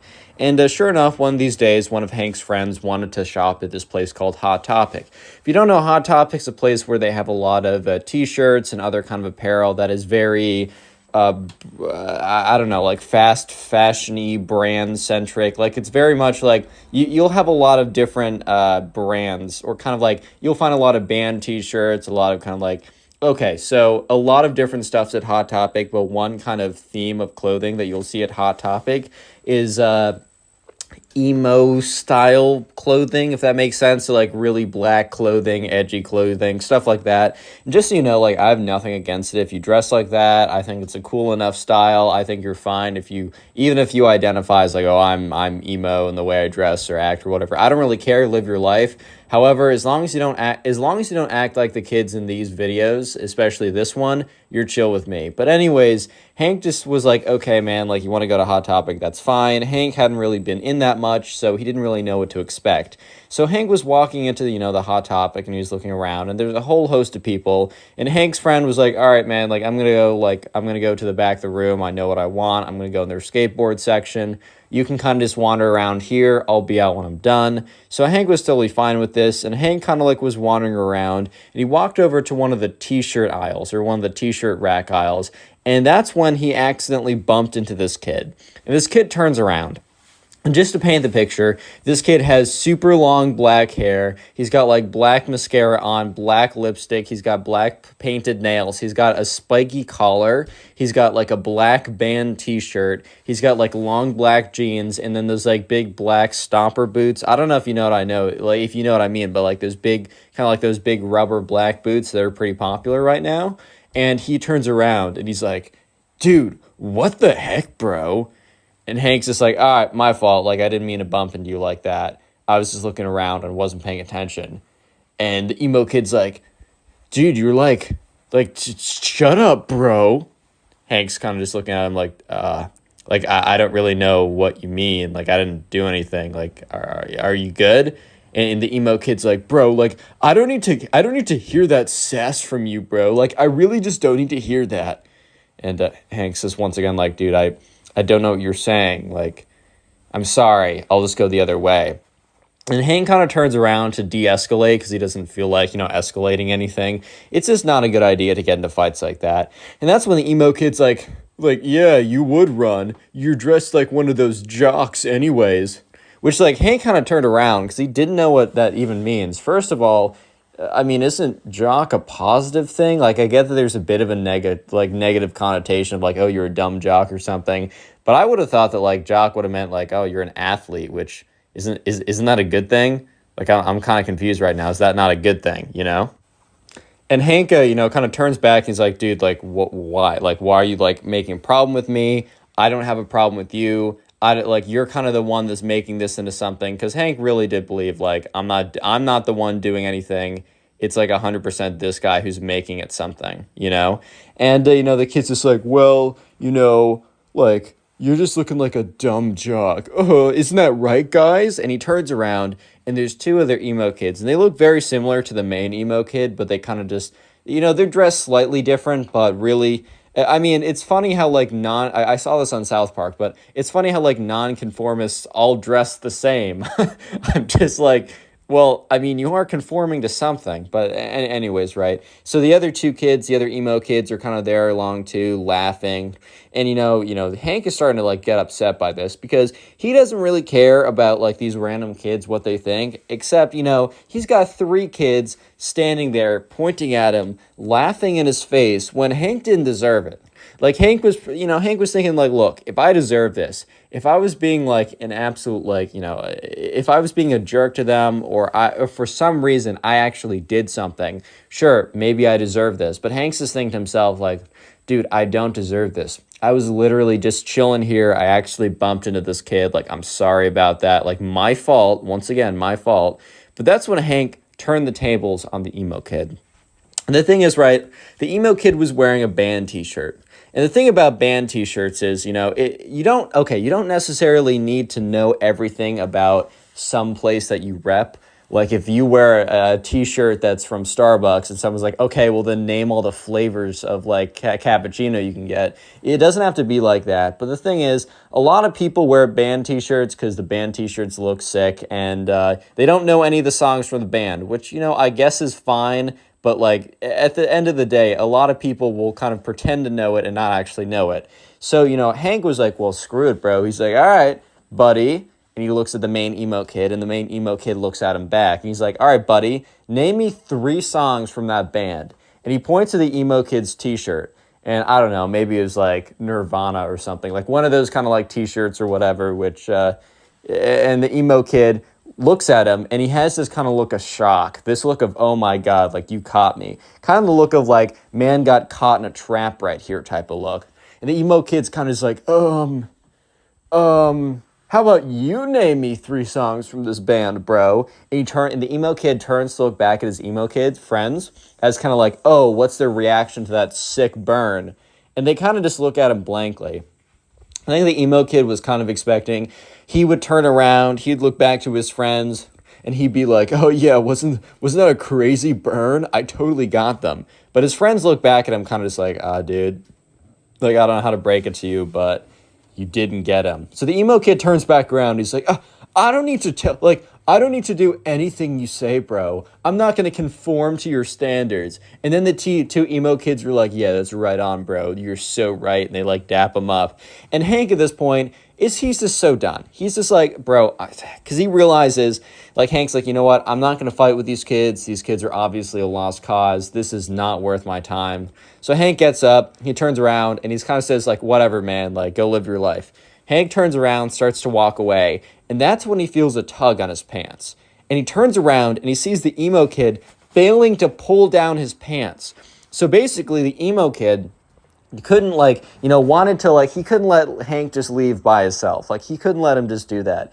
So when Hank turned around and started to walk away, the emo kid like went to jump and try and pull down his pants to like pants him, to embarrass him, to like impress his emo kid friends and be like, oh my God, I totally owned him, dude. So at this point, like Hank is like, dude, stop pulling down my pants, bro. And the emo kid's like, oh, sorry, I just slipped. And he's like, and his emo kid friends laugh along as well. At this point, Hank's getting really annoying. He's like, sorry, bro, like, I'm not into you like that. And he's like, what? He's like, yeah, you're trying to pull down my pants. So you're telling me you're not trying to get a peek? And the emo kid's like, dude, it's not like that. I was trying to pants you. And Hank's like, yeah. You wanted to pants me so you could see my bare bottom. Did you really want to see my bare bottom that bad? And at this point, the other 2 emo kids start laughing a little bit. And the main emo kid turns around and he's like, stop laughing, it's not funny. turns back around. He's like, dude, you don't know what you just did.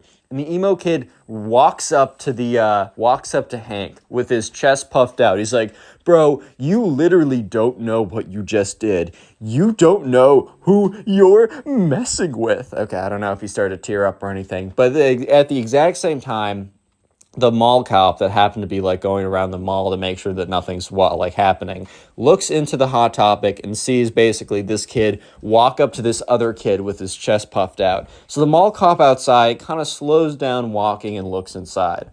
And sure enough, right, Hank is like, hey, look, I'm not looking for any trouble. And the emo kid's like, yeah, that's what I thought. You're freaking scared, bro. Don't tell me otherwise. You're freaking scared. And at this point, Hank's like, dude, I'm not scared. It's not like that. I just don't want any trouble. Like, you're not worth my time. And he's like, I am worth your time. I'm worth all of your time plus some because I'm worth more than you, dude. You don't know who you're messing with. At this point, right, the emo kid was really kind of just showing his true colors and being like, I mean, kid's insecure. That's fair enough. He's trying to act all tough in front of his friends.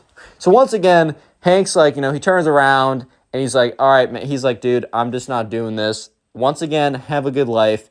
Hank turns around, and as Hank's turning around, the emo kid is like, in his head, he's like, I can't let this slide. So the emo kid literally raises up his hand and swings on Hank. Real quick, if you made it this far into the video, go ahead and comment emo down below. I just want to see how many people made it to the end of this video, as I do appreciate you guys.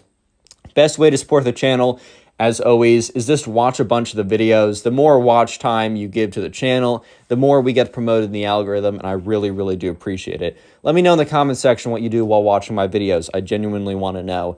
Just so you know, all these episodes are on Spotify. It's in the description, the first link. Please rate us 5 stars when you have a chance. If you want to submit these stories, and please do, because, that's how I make these videos, go to my Instagram or Twitter. They're both in the description, but they're also at connorpugs. I got a Discord server, link in description, code connorpugs for 10% off gamer subs. Let's get back to the story. So Hank, remember, he turns around and Hank's like, dude, I'm not going to deal with you like that. It's just not worth my time. So Hank turns around and the emo kid, who's like, I can't let Hank like one-up me. Like, I can't let this random kid like, kind of like alpha me in front of my emo kid friends or whatever. So as Hank turns around, the emo kid swings on him, takes his fist. The thing is, though, the emo kid's not like a trained, fighter or boxer or something. So obviously the emo kid doesn't make contact with Hank. Instead of making contact with Hank, the emo kid nearly misses Hank, and his right hook goes right through a rack of clothes. The emo kid was really putting his full force into this too. Because once the emo kid misses and whiffs on Hank, the emo kid flies forward into the rack of clothes. So he basically pushes himself into a rack of clothes, fails to swing on him. The mall cop, however, did see the emo kid try and swing on Hank, so he walks in there. Hank turns around, and he sees the emo kid on the floor in a pile of clothes, and he's just so confused on what happened. And then Hank turns around the other way to see a mall cop standing in front of him. So Hank's really confused at this moment. He's like, okay, 1 second ago, I turned away from the emo kid. And a second later, the emo kid is sitting face first in a pile of clothes, and a mall cop is standing above me. This literally makes no sense. And sure enough, the mall cop's like, hey, hold up, everyone. I got to talk to you guys. And the two emo kids, from the back, they get scared and they literally run off. They disappear into the rest of the story. It's like, hey, you get back here. But also the mall cop didn't really care that much because the two people that he really wanted to talk to were both Hank and the emo kid who swung on him. So the emo kid gets up. He's kind of panting a little bit. He's like, and the mall cop's like, hey, I saw you swing on this kid. I know you didn't make contact, but you did try and swing on this kid. It's 100%. What's going on here? The emo kid's like, dude, I was just defending myself. And at this point, Hank's like, that's not the case. This kid and I were kind of talking back and forth. He tried to pull down my pants. I made fun of him for doing that. I turned around and he tried to swing on me. At this point, right, the mall cop kind of witnessed the last 60% of this altercation. So he knows for a fact that he saw the emo kid try and pull down the pants and then have an argument. So the emo kid says, well, after I pulled down his pants, this kid tried to swing on me and I just defended myself. And the thing is, right, that was a mistake for the emo kid because the mall cop had been watching the whole thing. So the mall cop knew for a fact that that wasn't the case of what happened. So the mall cop goes on to say, like, dude, I know for a fact that's not what happened. I saw you guys kind of like bickering in the store, and I wanted to make sure that we had no like nonsense going on. Obviously, some nonsense did go on, and I watched the whole thing. I saw you try and pull down this kid's pants. He did not swing on you. I don't know what he said to you that offended you or anything, but it's very clearly that, you're the aggressor here, and like, I can't have that. So he's like, hey, I'm gonna need you to come with me. And the emo kid's like, all right, buddy, go ahead with him. And the emo kid is like looking at Hank and kind of giving him this look of like, come on, bud, like, go ahead. He's asking for you. When in truth, the mall cop is not asking for Hank. The mall cop is asking for the emo kid. So the mall cop's like, sorry, man, you must be mistaken. I'm not asking for this guy over here, pointing to Hank. He's like, I'm asking for you. And he points at the emo kid. And the emo kid is so absolutely stunned by this revelation. He's like, at this point, the emo kid is practically speechless. The emo kid is standing there, is just like, you must have some kind of mistake or something. Like, you can't be talking about me. That's insane. Like, there's no way. Like, what do you mean? Hanks is looking at the emo kid with this bit of a smirk, and the mall cop is kind of like, come on, bud. Like, we don't want to have any trouble here. Make this nice and easy for all of us, and just come along with me.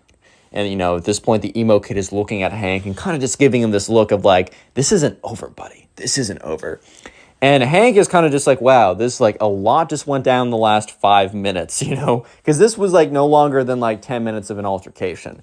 And as soon as the mall cop basically drags the emo kid away, his friend comes rushing up to him, and he's like, dude, like, I just checked out the thing I was getting, and in his hand, he had this, like, skateboard thing or whatever. He's like, dude, I just saw, like, a mall cop over here. I saw some kid getting dragged out of the store. Did you happen to see what happened?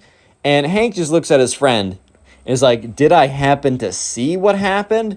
He's like, buddy, I lived what happened.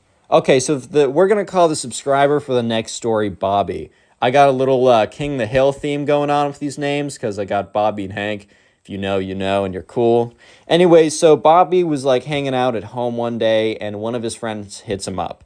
And, Bobby, doesn't see this friend this often because they happen to be going to two different schools, even though they live relatively in the same area. They're both in high school, and they're both seniors in high school. So Bobby's friend, who we're going to call Ben, actually happens to have a car at this point. And, Bobby's friend Ben hits up Bobby one day, and Bobby's just chilling at home, and he gets a text from Ben saying, hey, do you want to, like, hang out today? And Bobby was feeling kind of lazy, so he's like, maybe, like, what do you want to do? His friend's like, dude, I want to go to the skate park. And Bobby, in his head, he's like, I don't know if I want to go. Like, this is, I don't know. I don't know, man. I really don't know. And Bobby should have stayed home that day based on what was about to go down, but he didn't because he wanted to see his friend Ben, and he was like, wait, what else am I going to do today? Watch Netflix? I know for a fact by the end of the day, if I'm just sitting here watching Netflix, I'm not going to be a happy camper. So sure enough, Bobby texts him back. He's like, yeah, man, like, I don't got a ride, but if you can pick me up 100%. So sure enough, this friend, I don't know, an hour later, pulls up to Bobby's house and says, hey, man, get in. And, Bobby shows up to the window. He's like, hey, what's up, Ben? Haven't seen you in forever. Just so you know, I don't have a skateboard, just so you're aware. And Ben's like, dude, I got two in the back. Don't worry about that. I got you. So sure enough, Ben hops into the car with Bobby. And, they drive, or Bobby hops into the car with Ben. They drive over to the skate park, which is like 15 minutes away from where Bobby lives. And they get out, and, Bobby used to skate a little bit back in the day with his friend. It's been a while, so he's not going to do any tricks or anything like that, but he's just getting along, he's just getting on the board. He's kind of riding around a bit, just getting a little bit of exercise. And mostly he's out there just to hang out with Ben because he hasn't seen Ben in a second, and they used to be really tight. So sure enough, Bobby and Ben are just chilling at the skate park. They're having a good time. They're kind of just living their life. And that's when a very specific looking group, of these emo kids. They pop out of nowhere, basically, and they just appear at the end of the skate park. So this skate park is pretty big. It's not like a massive one. It's not like where you'd have a professional skater event or something. But it's a pretty big skate park. Like, the city definitely put some, like, a good amount of bread into making this. So sure enough, they're looking over, and they see this group of kids. And this group of kids has, like, a ringleader that's, like, standing in front of the other two. And he's kind of dressed like they're all dressed like kind of like the other emo kids in the last story time, so I'm not going to go ahead and describe them. They're dressed a little bit differently, but it's all kind of the same, if you know what I mean. So sure enough, the kids are just standing at the end of the park, and it's really awkward because like Bobby goes over to Ben. He's like, dude, like, see those kids? And Ben's like, yeah, I just been staring at them. And Ben's like, dude, they just been looking at us for like the last thing. Checks his watch. He's like, dude, they just been looking at us for like the last like 2 minutes, bro. That's really freaking weird. And, Bobby's like, yeah, man, like, this is kind of weird. I don't totally know, like, what's the deal with all this? Like, do you know what's up with them? And Ben's like, dude, I don't go to this skate park. Like, this is your skate park. And Bobby's like, yeah, I don't really skate anymore, so I don't know. Maybe this is, like, a place they normally go to. Either way, this is kind of weird. Let's just stay on this side, and hopefully they'll stay on their side. And if they come over, hopefully they're cool. Spoiler, they're not cool. Yeah, they're the farthest thing from cool. But anyways, Bobby and Ben try and ignore these kids, as these kids literally, the thing is, these kids, they don't even have they don't even have like a skateboard with them. And you don't need to have a skateboard to hang out at a skate park. A park is a park, and it's a cool place to just hang out with some friends. That's 100% true. However, I will say it is a little weird to like show up in a group of kids or a group of like a bunch of people, stand there and watch other people without saying anything to each other, without doing anything like that. I will say that itself is pretty weird. So sure enough, Bobby and Ben are just kind of standing there like, dude, this is really freaking weird. What's going on? And that's when they look over, and sure enough, they see the emo kids start to walk closer to them. Like, the emo kids were just standing there for a good solid, I would say 10 minutes. And that's when the emo kids start to walk over to Bobby and Ben. And at this point, Ben turns over. He's like, dude, what is up with your neighborhood, bro? Like, why do you always get the weirdos? And Bobby's like, dude, it's not my fault. I don't go here this often. I don't know. And that's when the group of emo kids shows up. And there's like very clearly like, this is going to sound weird, but like an alpha one. Like, okay. I'm not trying to use like weird like alpha male terms or whatever. Oh, Connor, which one's the sigma male? Shut up if you say that in the comment section unironically, dude. Actually, shut up. But anyways, sure enough, the kind of like the alpha of the pack, whatever that even means in emo pack words, is like, hey, you two, I need a word with you. And Bobby and Ben kind of just look at each other just like, oh my God, like what's going on here? It's just kind of strange. Ben kind of like whispers over to Bobby like, dude, we are never going back to your park ever again. And Bobby kind of just gives him this look of like, dude, I can't control this. So sure enough, the emo kid, let's just call him the alpha emo kid. No, I can't say that for much longer. The main emo kid, King the Pack or whatever, walks up to them. He's like, bro, do you not know? And Bobby and Ben kind of look at each other, and, Bobby speaks up and says, no, like knows what, like no what. The emo kid laughs. He's like, oh, you don't know then. This is our turf, dude. And Bobby and Ben kind of look at each other, and Ben speaks up like, turf? Emo kid's like, yeah, man, you don't understand. This is our turf. And Bobby just means like, what does that even mean? And they're like, you don't want to mess with us. And one of them like legitimately pulls out like a wand. Not like a knife or something, not like actually trying to be intimidating. Like, this isn't like, oh, they think they're like actually in a gang or something. This is their turf. They pull out a wand, like a freaking Harry Potter magic wand. And, the main emo kid's like, bro, my boy over here knows magic. You don't want to mess with him, dude. And so Bobby and Ben kind of look at these kids, and, Ben speaks up. Ben's a little bit more brash. Ben's a little bit more, I don't know, confident is maybe the wrong word, but I'm going to use that word than Bob. Confrontational, that's right. Ben's a bit more confrontational than Bobby is. So Bobby would have been fine literally just going somewhere else. It's not like there's not a lot of other places. I mean, there's not a lot of other places they could go, but it's not like Bobby's a big skater in the first place. He just wanted to hang out with Ben. And Ben literally goes up. He's like, dude, what are you going to do with that little magic wand? You're going to wave it around, put a spell on me? Is this freaking Harry Potter, dude? We don't care. You guys don't have turf. That's ridiculous. Like, look, we're not taking up the whole park. This park's massive. You guys chill over there. We'll do our thing over here. There won't be any trouble. The emo kid's like, dude, there's going to be trouble if you guys don't leave or at least pay respects. And, Ben at this point's like, the frick you mean pay respects? Like, what is that? Like, what do you even mean by that? And at this point, Bobby's starting to realize that Ben is kind of finding this amusing more than concerning. Bobby's more concerned by this just because they outnumber them like 4-2. And these emo kids definitely like aren't hitting the gym every day. But at the same time, like 4-2, it doesn't matter like how big you are. Like you're not taking them one-on-one. So like Bobby didn't want anything like that. Even if it's that emo kid smoke, he didn't want it in the first place. So sure enough, Bobby kind of looks at Ben and kind of gives him a look of like, hey, like, come on now. And Ben is like, no, I'm going with this. And Ben's like, all right, man, you know what? Put a spell on us, bro. Like, if you honestly, like, you know what? We're going to take the punishment. Put a spell on us. And the main emo kid looks at them and is like, dude, you don't want our smoke like that. You don't want us to, like, drop a spell on you like that, bro. You don't know our power. You don't totally get it. And Bobby is just looking at them. And Bobby's, like, kind of, like, completely freaked out at this point. Not that they're going to actually put a spell on him and, you know, I don't know, curse him or something. Bobby's just so freaked out by everything going on, that he just doesn't want anything to do with it. So Bobby is like, I don't know, man. How about we just like, we stay here and you go over there?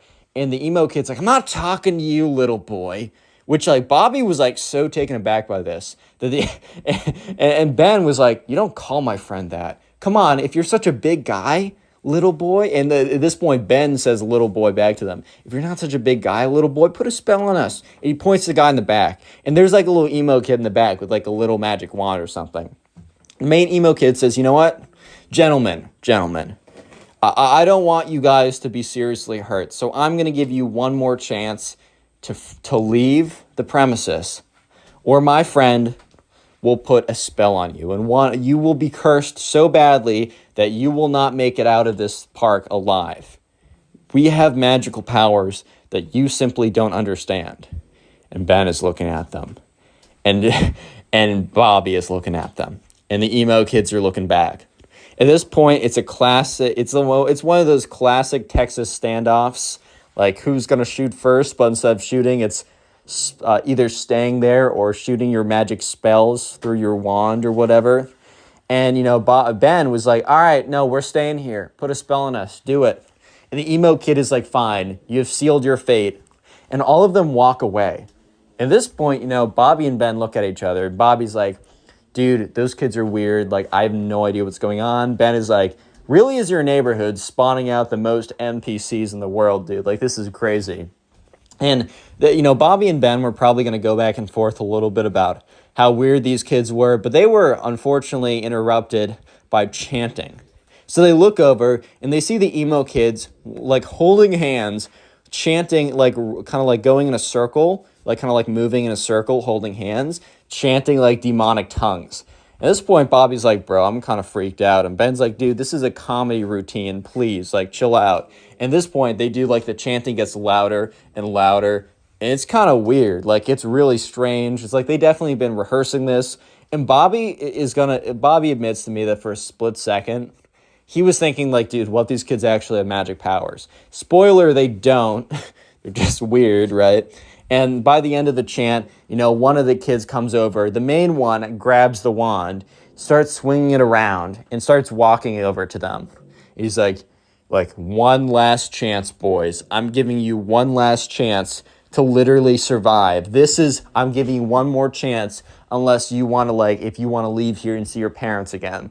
And Bobby was just in his head like, dude, this kid's legitly weird. And Ben says, you know, bring it on, dude. I want to see the worst you have. And Bobby was like, you know, he admits, you know, he was a little bit concerned just because, I don't know, just like the confidence these emo kids had was kind of startling. And the main emo kid's like, fine. Takes up his wand. He starts like saying a bunch of like random gibberish and waving his wand in a circular motion, pointing it at Bobby, right? Or at Ben, not Bobby. And Ben, you know, kind of looks at Bobby and gives him a wink. And Bobby knows that, but you know, Ben's about to be up to some mischief. And the kid is like, ha-da-da-da, ha-da-da-da, ha-boo! Or it does like what is very clearly like the final motion. And Ben literally like opens his eyes super wide, clutches his heart, and drops to the ground and doesn't move. Bobby is like a little bit freaked out, but he also remembers that Ben just like gave him a big wink. And you hear all the emo kids, like some of them are in the back like, oh my God, it actually worked. The spell actually worked. And the main emo kid has this look on his face, like the most scared look you've ever seen. The main emo kid was terrified because for like for a good 30 seconds, the main emo kid actually thought that he just killed this kid from his like magic spell or whatever. So sure enough, the emo kid like drops his wand, rushes up to Ben and is like, no, the spell, it was too powerful. I should have held back. And Bobby's just looking at him. And the emo kids, the other ones, are standing like talking to each other. And they're like frantically talking to each other. They're really concerned about this. They're like, dude, do we call the cops? Do we bury the body? Like, what do we do? Like, what if our parents find out? All this kind of nonsense, right? And that's when you hear giggling. It started as giggling, but then it just evolved into laughter. And that's when Ben flips over and you can see that he's just been laughing. He couldn't hold it in any longer. And he gets up. He's like, oh my God, you fell for it. This is the funniest thing ever. He's like, guys, you're not wizards. You're just weird. Go to that side of the park. We're going to be here. And there's nothing you can do about it. And that's when I think the emo kids kind of realized that, they weren't going to scare them out of there, and they definitely were not going to fight them out of there either. So sure enough, the emo kids they don't even say anything. These kids they're kind of done with trying to scare like Bobby and Ben out of there. So they pick up their stuff, they get up, and they leave. And Bobby and Ben, they go back to doing their whatever they were doing before. But it really was just never the same after that, because like for the rest of the day, Ben would just continuously make emo kid jokes and Bobby would laugh and make them back. So in fact, the rest of the day was better than ever before. And this happened a long time ago. Like this happened like 4 or 5 years ago. And Bobby and Ben actually reunited about a year ago. And literally the only thing they did during their when they reunited was retold this story and made jokes about it the entire time. And this is probably, if you want to continue supporting the channel, please click watch on the video on screen right Thank you. now. Bye. I know you'll enjoy it. Just click it, do it. How's it going, everyone? Today we have a story of one of the cringiest emo kids of all time, so sit back, relax, subscribe to the channel if you're new. We're calling today's subscriber who submitted the story Brent. So this all happened when Brent was at soccer camp. And so Brent went to the soccer camp every single year, and it just happened that this year he encountered the emo kid at soccer camp. So anyways, this was just another summer of Brent going to soccer camp. His mom dropped him off, and once again, he was pretty excited to go. Unfortunately, some of the friends he made from the year before, they didn't show up this time, so he was very proactive about finding people, meeting new people, and trying to make some new friends. So anyways, in the very beginning of soccer camp, they had kind of a get to know other people type deal. And all of a sudden, right, Brent sees this girl, and she was at kind of the girls' soccer camp. So it was kind of split up like boys' soccer camp and girls' soccer camp. However, it was all under the same umbrella of the soccer camp program. So they would eat lunch together, do non-soccer activities, but the morning soccer practices were kind of split up by gender like that. And so anyways, right away, Brent saw this girl, Emily, and he immediately kind of fell in love with her. Not actually, but was like, OMG, lol, she's cute. I'm going to try and hit. No, I'm just kidding. He's like, I don't know. He's gone to soccer camp. He's not trying to hit, bro. That's crazy. But anyways, right, so she's going to be an important character later on. But for the meantime, we don't need to think about her because someone much more important comes into the picture. So while Brent is thinking about oh my God, look at that girl over there. I got to start talking to her. That's crazy. He accidentally bumps into this guy and turns around. This guy is I don't know, a little bit bigger than him, a little bit heavier than him, just kind of a bigger guy. And he's got this long black hair that's swooshed over. He's wearing the standard soccer cleats, but otherwise it's this black band heavy metal t-shirt. He's got black painted nails. He's got a spiky wristband on or whatever. And he turns around, he's like, yo, what did you bump into me, bro? And Brent's like, oh, my fault, didn't mean to do that. And he's like, you don't think that I'm an alpha? Is that what you think? Brent's like, what? He's like, I'm an alpha male, just in case you weren't aware, which I know that you subconsciously were because, all betas instantly know when there's an alpha present. And Andrew was the guy from 7 stories ago. Brent was like, what? He's like, bro, do you not know what beta males and alpha males are? Well, basically, beta males are like you and lame, and alpha males are strong, powerful, and dominant in the pack. And with that, like, the emo kid does a big, like, swipe of his big, long black hair, so, like, his bangs would no longer cover his eyes. It immediately fell back in front of his face. He's like, yeah, just so you know, kid, get out of my way. And the emo kid, like, shuffles away. And this was Brent's first interaction with the emo kid. So he's like, okay, that's cool, man. Like, okay, see you around, buddy. Bye-bye. So anyways, let's fast forward a little bit. After soccer practice in the morning, Brent was actually one of the better kids there. He was pretty good at soccer. They had lunch, and in the afternoon, they had activities such as, like, this, like, I don't know, like, tag, capture the flag, all kind of, like, random camp activities. And today was capture the flag, and Brent happened to be on the same team as Emily. So immediately he goes over there. He's like, hey, how's it going? Like, my name is Brent. Emily's like, hey, like, my name's Emily. Nice to meet you. And Brent and Emily immediately hit it off. They're having a good time. They're talking with each other. They're enjoying each other's company. You simply love to see it. And, like, from very far away, Brent catches the eye of the emo kid who's on the other team and is just staring him down for some reason. Brent doesn't really think much of it, and then, like, he goes back to talking to Emily. So they're playing capture the flag right now, and Brent, runs over to the other side, gets the flag, right, and starts running back to his side. If you don't know capture the flag, there's like this little penny on both sides, or like a little piece of cloth or something, and while you're on the opponent's side, if they tag you, you're in jail. But what you're trying to do is you're trying to run over there, grab their flag, and run back to your side without being tagged. However, there was a stipulation that it had to be a tag. This isn't tackling. You can't push someone. You can't, like, punch them or anything. You have to tag them if they're on your side. So, Brent is running over there. Sorry, I have a list of names in front of me and from other stories. Brent is running over there. He grabs the enemy team's flag and is running back to his side, and he's really close when he just, like, immediately slams into the ground.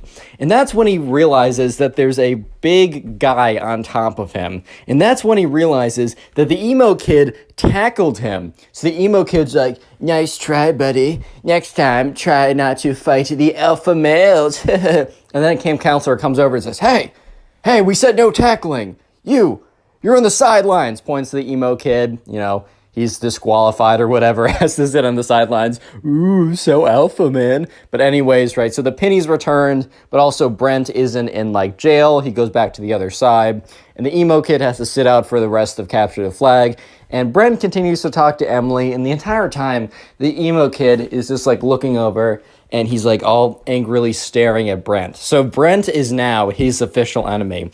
Brent kind of just assumed that they were enemies because of when he bumped into him and also when he got him disqualified, which, did Brent really get him disqualified, or was it because he's an idiot and jumped on him? That's why he got disqualified? Who knows, man? But there was another reason why the emo kid hated Brent. There was another reason that Brent did not realize at the moment, but was very, very, very potent, and is going to be very, very important for later on in the story. I'm gonna give you guys a hint. It starts with an E and ends with a mly. Did you guys get it? Starts with an E and ends with a mly. Emily, I'm just going to tell you, yeah, it is Emily, the girl, so emo kid likes her. Anyways, so Brent and Emily talk for the rest of that capture the flag game. The entire time the emo kid is staring Brent down. Brent just simply assumes, well, this kid hates me for that reason only. But let me just say that the next week of soccer camp was the craziest week that Brent has ever had. So anyways, right, his mom picks him up. He goes back home. His mom's like, hey, how was the first day? And Brent says, oh, I met this really weird kid who tackled me. And she's like, oh my God, are you okay? He's like, yeah, actually, I have barely any scrapes on me even. But he seems to not like me, so I'll keep you updated on that. So Brent is dropped off the next day, and he walks over there. And that's when the emo kid, is just staring him down. And, Brent is kind of walking over because there's a little bit of like a 5, 10, 15-minute period where the kids are just standing around talking with each other, waiting for them all to be dropped off. And then the soccer camp officials or camp counselors would then split them up into groups, do soccer drills, play games, whatever, standard kind of affair. And he's just kind of waiting around. And that's when the emo kid comes up to him and says, so you're challenging my authority as the alpha man? And Brent is kind of just like, what? He's like, I'll say it again, just in case your little beta ears couldn't hear me. So you're challenging my authority that I am the alpha male of the pack. If we were wolves, which we kind of are, and Brent was like, what? If we were wolves, as we kind of are, as I said, I would be the alpha male, alpha wolf, and you would be the beta wolf, and I would be banging your wife while you watch little cuck beta wolf. Whoop. And Brent is looking at this kid, and this kid is like, no offense, but this kid is like the opposite of what a stereotypical alpha male would look like, right? One of those red-pilled alpha males. It just looks the complete opposite of that. But anyways, Brett's not gonna get into like he's not gonna rebuttal this kid, because like, what is there to rebuttal? Everything, man. Like this kid has no argument. But anyways, Brent's like, okay, and the emo kid's like, well, you say okay, but remember yesterday when you got me kicked out of the game, which you obviously tipped off the ref? And Brent's like, bro, you tackled me. It's very clearly stated in the rule books that you're not allowed to tackle anyone. How is this on me? He's like, dude, it was so clearly on you because the ref understood that I was the alpha male and I was simply asserting my dominance, bro. And, Brent's just like, dude, the frick are you talking about, dude? Like, I paid him off with what? The $5 allowance I get a week? With what? My used smelly, stinky socks? What do I have? And he's like, I don't know, man. I don't know. Maybe you took his daughter on a date because his daughter's so ugly she'd never get a date. Oh. And Brent's like, was that a diss? Like, does he even have a daughter? He's like 20, bro. What? And the emo kid's like, anyways, I just wanted to let you know that I'm the alpha man. You're the beta man. I will do your wife when you have one. And scene. And the emo kid walks away. And Brent at this point is like, what? Why? Why is this my life? Anyway, so skip forward to the soccer practice. They're put into groups, and the emo kid was in group B earlier, so they basically split them up into group A and group B. So group A is the better players, and group B is the I'm just kidding, the players who are newer to soccer. And the emo kid apparently was on the cusp of group A. Was at the very top of group B, and because his performance was good enough, he was actually moved up to group A. So now Brent, instead of having a morning to himself to focus on soccer, now had to deal with the emo kid being, thrown into the mix here.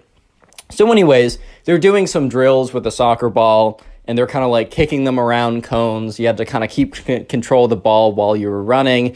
And the emo kid, like they said, okay, line up into 3 groups. And the emo kid immediately ran behind Brent. And Brent kind of looks behind him. He's like, what? And the emo kid said, nothing, Brent. Just letting you know that I'm the alpha male here. And Brent's like, okay, fine. Let's just do the drill. So the ref blows the whistle. Brent starts kicking the ball and moving with it. And the emo kid immediately runs up behind him and trips him. He's like, oh, sorry. And the ref's like, hey. And the emo kid's like, it was an accident, I swear. And the ref's like, all right, be careful. And Brent started to get really angry because, if you get an injury in soccer, especially if you get a foot injury, he could be out for the entire week. I mean, this is one of his favorite camps that he has every single summer. He loves going to it. It's one of his favorite things to do. And this emo kid, for the second time in the last 24 hours, has, has gotten really close to causing him a pretty big injury. He could have jumped. He jumped on him yesterday. He ran behind him, knocking him over. What if he twisted an ankle? What if he, fractured something in his leg? It's not that hard, especially when you got a big old kid jumping on top of you every 5 minutes. It's difficult. It's not that difficult, man. So anyways, Brent, for the next activity, waits to get into line before the emo kid does, because he doesn't want to be in the same line as the emo kid. But it turns out that everyone else lines up, and it's literally just Brent and the emo kid waiting for each other to move, because the Brent wants to go where the emo kid doesn't go, and the emo kid wants to go where Brent goes. And the refs not the refs, but the soccer coaches are like, come on, kind of guys, get into line. And Brent's like, okay. And he sprints to the end of the line, and then the emo kid sprints to the back of that line. And the coach is like, emo kid, says his actual name, can you go to another line? That line's too long. And the emo kid's like, okay, moves over one line. And when the coach turns his head, the emo kid literally runs back into the line with Brent again. So when the coach turns around, he's like, wait, emo kid, I said, could you go to that line? And he's like, fine. Emo kid eventually goes to that line, actually does that. So for the rest of soccer practice, the emo kid tried to like bump into Brent, tried to make his life difficult. Basically, was just being a big butt the entire time. But thankfully, right, that nothing really happened. He didn't bump into Brent successfully again. In fact, the emo kid, most of the time when he tried to bump into Brent would do some like very slick soccer move, kind of like break his ankles, not literally, but you know what I mean. And the emo kid would like fall flat on his face because he kind of like tried to run into Brent, and then Brent sidestepped him and completely swerved out of his way. Anyways, though, things start to get a little bit more interesting because throughout the next day, Brent and Emily are talking it up. It's kind of like the known thing for the camp that like those two were kind of like the unofficial soccer camp couple. I don't know if your camps had stuff like that, but this was true for the soccer camp. And word was that like the two of them, they were gonna kiss soon. Oh my God, guys, isn't that like 12th base or something? So sure enough, right, one of these days, so like a day later, Emily and Brent are just sitting with each other at lunch. They're kind of on like a quote unquote date or whatever. And that's when a girl comes over and sits next to them. And Emily's like, oh, this is my friend Robin. And Robin's like, hey guys, like, I just want to let you know, Emily, that the kid over there, and points to the emo kid, is planning to ask you out soon. And Emily's like, dude, I don't know that kid. I've never spoken to him in my life. And Brent's like, oh my God, I know exactly who that kid is. Emily's like, what? And Brent basically tells her the story that I told you guys for the last 13 minutes.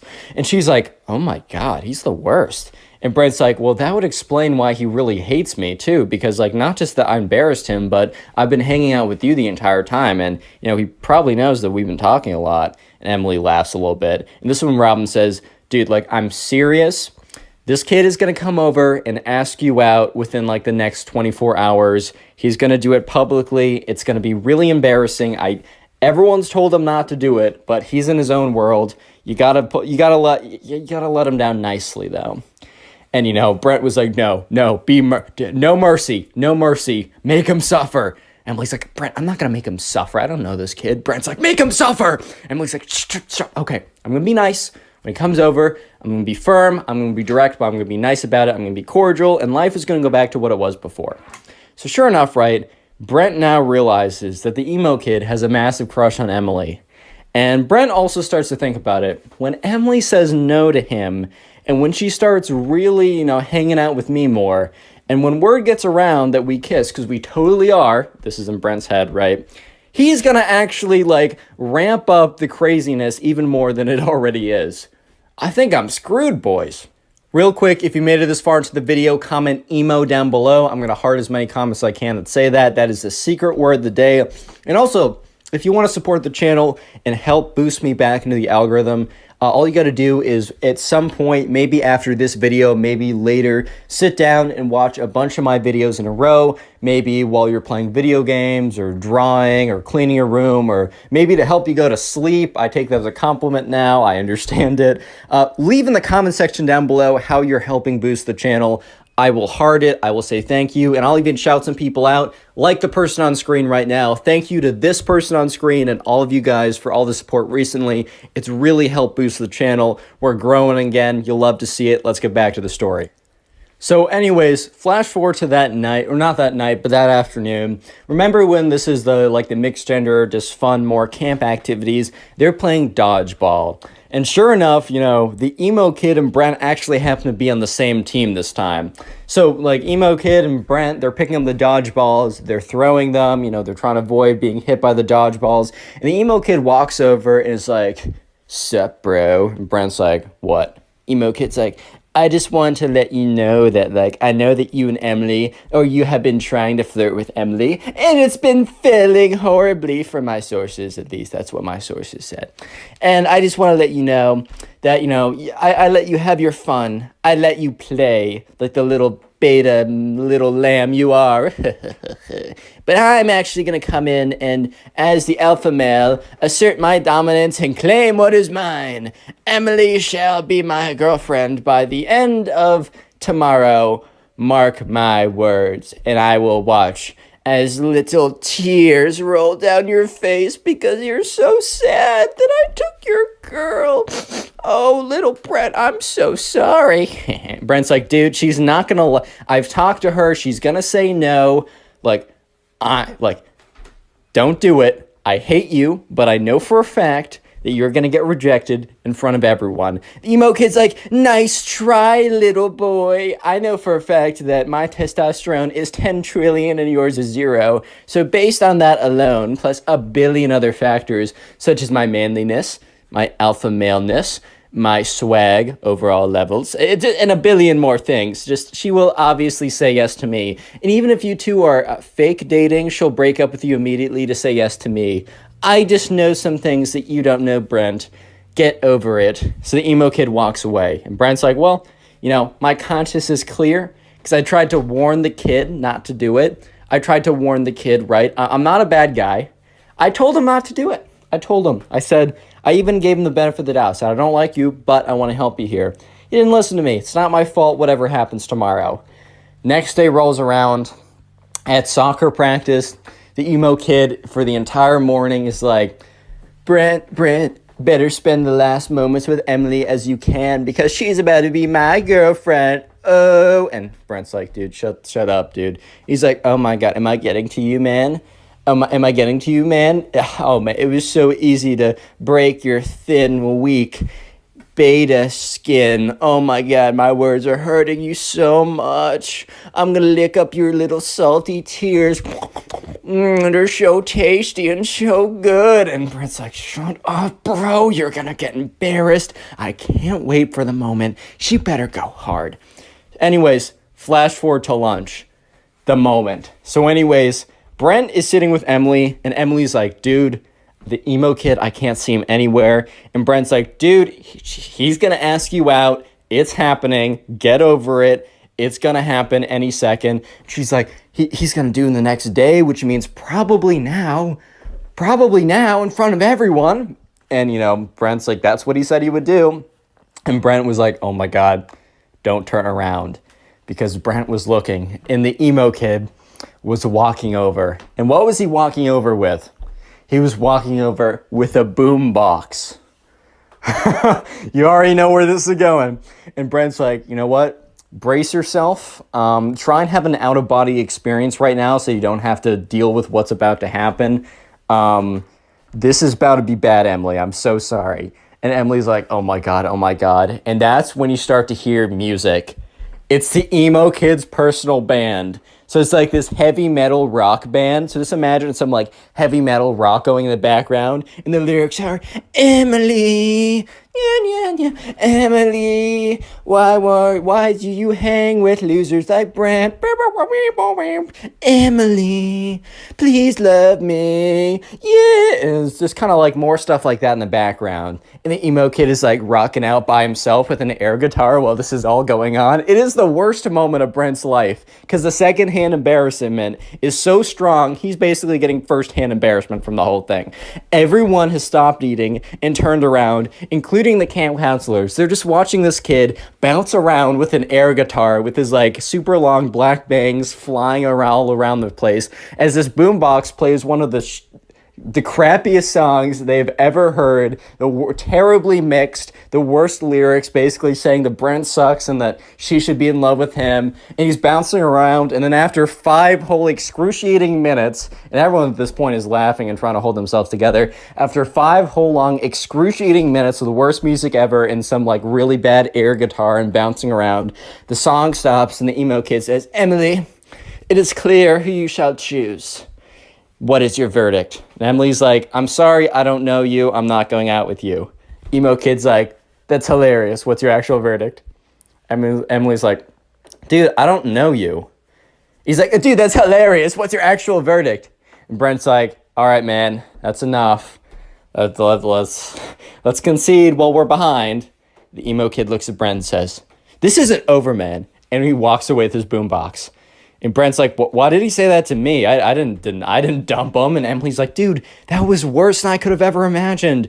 And right, so Robin, the friend who warned them, came over again and said, look, I should have warned you about that. I didn't think it was real. I didn't even think that that was actually going to happen. I was told earlier this morning and I laughed. I'm so sorry. I should take anything that you hear about this kid seriously from this point on, because oh my God. And Emily's like, wait, oh no, we still have an activity tonight, like for the, like this afternoon. And Brent's like, oh my God, he said this isn't over. And sure enough, it was far from over. So they get to the activity that afternoon. So it was probably the worst possible activity that it could have been, because it was small groups of charades. They kind of ran out. They had something else planned, but since it started to rain, they had to go inside. So they're like, all right, we're going to break you off into small groups of 3, and we're going to have you play charades with each other. And at this point, like, they're like, okay, what are the odds? Brent's like, what are the odds that I'm put with? And the person says, Brent, Emily, and Emo Kid. And Brent's like, you gotta be joking, man. You gotta be joking. Apparently, right, Robin tells him this, like, later on, like, once the camp is over. Apparently, because she was talking with one of the camp counselors about everything that went down. The camp counselor said that, like, once, like, it started to rain, the emo kid went up to them and asked what they were doing. Camp counselor said, oh, we're doing small groups of charades. And the emo kid requested that his 2 best friends and him were put together in a group. So it wasn't just random, it was the emo kid. But Brent didn't know that at the time. So Brent looks at Emily, and Emily looks at Brent, and they're both basically just like, oh boy. And they both look at the emo kid, who has a massive smile on his face. So all 3 of them go away to a corner. And the emo kid's like, Emily, I might have came on too strong. And she's like, well, that's an understatement. But he's like, I will show you the truth. Brent, I challenge you to an alpha battle. Brent's just like, what's an alpha battle? Ha! You're such a beta for not knowing what an alpha battle is, beta. He's like, an alpha battle will be proof that I am alpha and you are a weak beta. And then Emily will choose me. And Emily's like, I'm not. And he's like, wait, your heart will tell you otherwise after the alpha battle. Emily's like, okay, I'm still not going to. She's like, God, stop, silence, woman. And Brent was like, whoa, chill out, dude. He's like, you silence too? We're having an alpha battle right now. So, right, this kind of looks like they're doing really weird charades from afar, but the emo kid is like, all right, let's form our best wolf poses. Brent's like, what? He said, form your best wolf poses, now! And emo kid, Brent's like, all right. Ooh, emo kid's like, that is the worst wolf pose I've ever seen. You were definitely not part wolf like I am. And the emo kid does this really weird pose. He's like, oh my God, I'm wolfing so hard right now. This is the most emo thing. I mean, the most alpha thing I've ever done. Oh my God. At this point, Emily's like, guys, you are both embarrassing yourselves. Emo kid is like, no, you will see that I'm the most alpha. I swear. Emo kid's like, all right, let's do it. Wrestle me.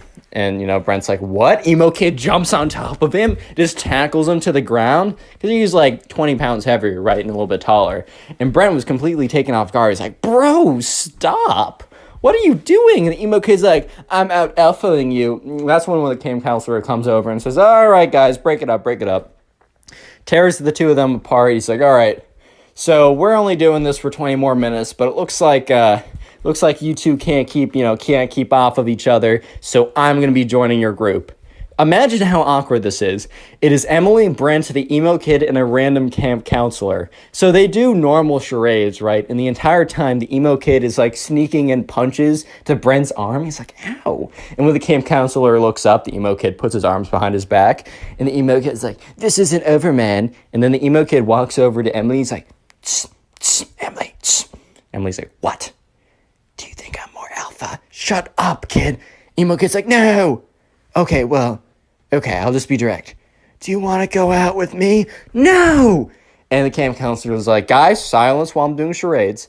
And Emily's like, dude, I don't want to go out with you. How many times do I need to tell you this? Emo kid's like, but I'm definitely more alpha. She's like, that's not a real thing. So the next day rolls around. It's Thursday. And that afternoon, there's no real activity. It's just known as like the soccer dance or whatever. And during the soccer dance, there's one coveted slow song where anyone who has feelings for each other might ask for like a slow song or something. And sure enough, let's just jump to the dance because the emo kid is like being a jerk to Brent all day, but that's not anything new. And sure enough, it is the dance. And they're putting on normal songs. And Emily and Robin and Brent are all together like, dude. And Robin's like, dude, the emo kid is definitely going to try and get that slow song with you. Like, Brent, you got to swoop in right away. Because at this point, Brent and Emily were like unofficially a thing. They're only at camp for a week, so they're not going to make like a long-term relationship. Let's have kids, baby. Okay, you know what I mean. But sure enough, the slow song comes on. And Brent's like, oh my God. And Emily's like, quickly. And you can see the emo kid sprinting from the other side of the room. So Emily and Brent quickly like get together in the slow song, kind of like whatever. And Emily's standing there and she feels Brent being ripped off of him. And the emo kid grabs Brent, rips him off Emily, and tackles him on the ground. And this is what the camp counselors are like, oh, okay, foul play. They go in, they grab the emo kid, and they like run a, like, they take him off. They're like, all right, buddy, this is like your third strike and you are out. So they call up the parents of the emo kid. They say, your son can't come tomorrow. He's like fighting this one kid again and again and he won't stop. And so sure enough, the emo kid was picked up, taken away, and Brent and Emily finished off with a slow song together. The next day rolls around. It is Friday. It is only a half day where basically the parents come and watch a little like soccer presentation that all the kids have done. And by the end of it, right, most people are packing up. Brent and Emily are gone. And you remember the friend Robin from the beginning? One of the camp counselors and Robin were like friends or whatever, or like friendly. And the camp counselor's like, do you happen to know about that like emo looking kid? Like, do you happen to know what was up with him? And Robin's like, do I have a story? Click on the video on screen right now. You? I know you'll enjoy it. Just click it. Do it. Leave a like on this video and I'll actually give you nothing at all. No, but what's up, guys? Welcome back to a brand new story. And just imagine you're chilling with your girlfriend. Life is awesome. You stare into her eyes lovingly, and then all of a sudden this emo kid walks in and says that you must fight him to the death to decide who gets your girlfriend.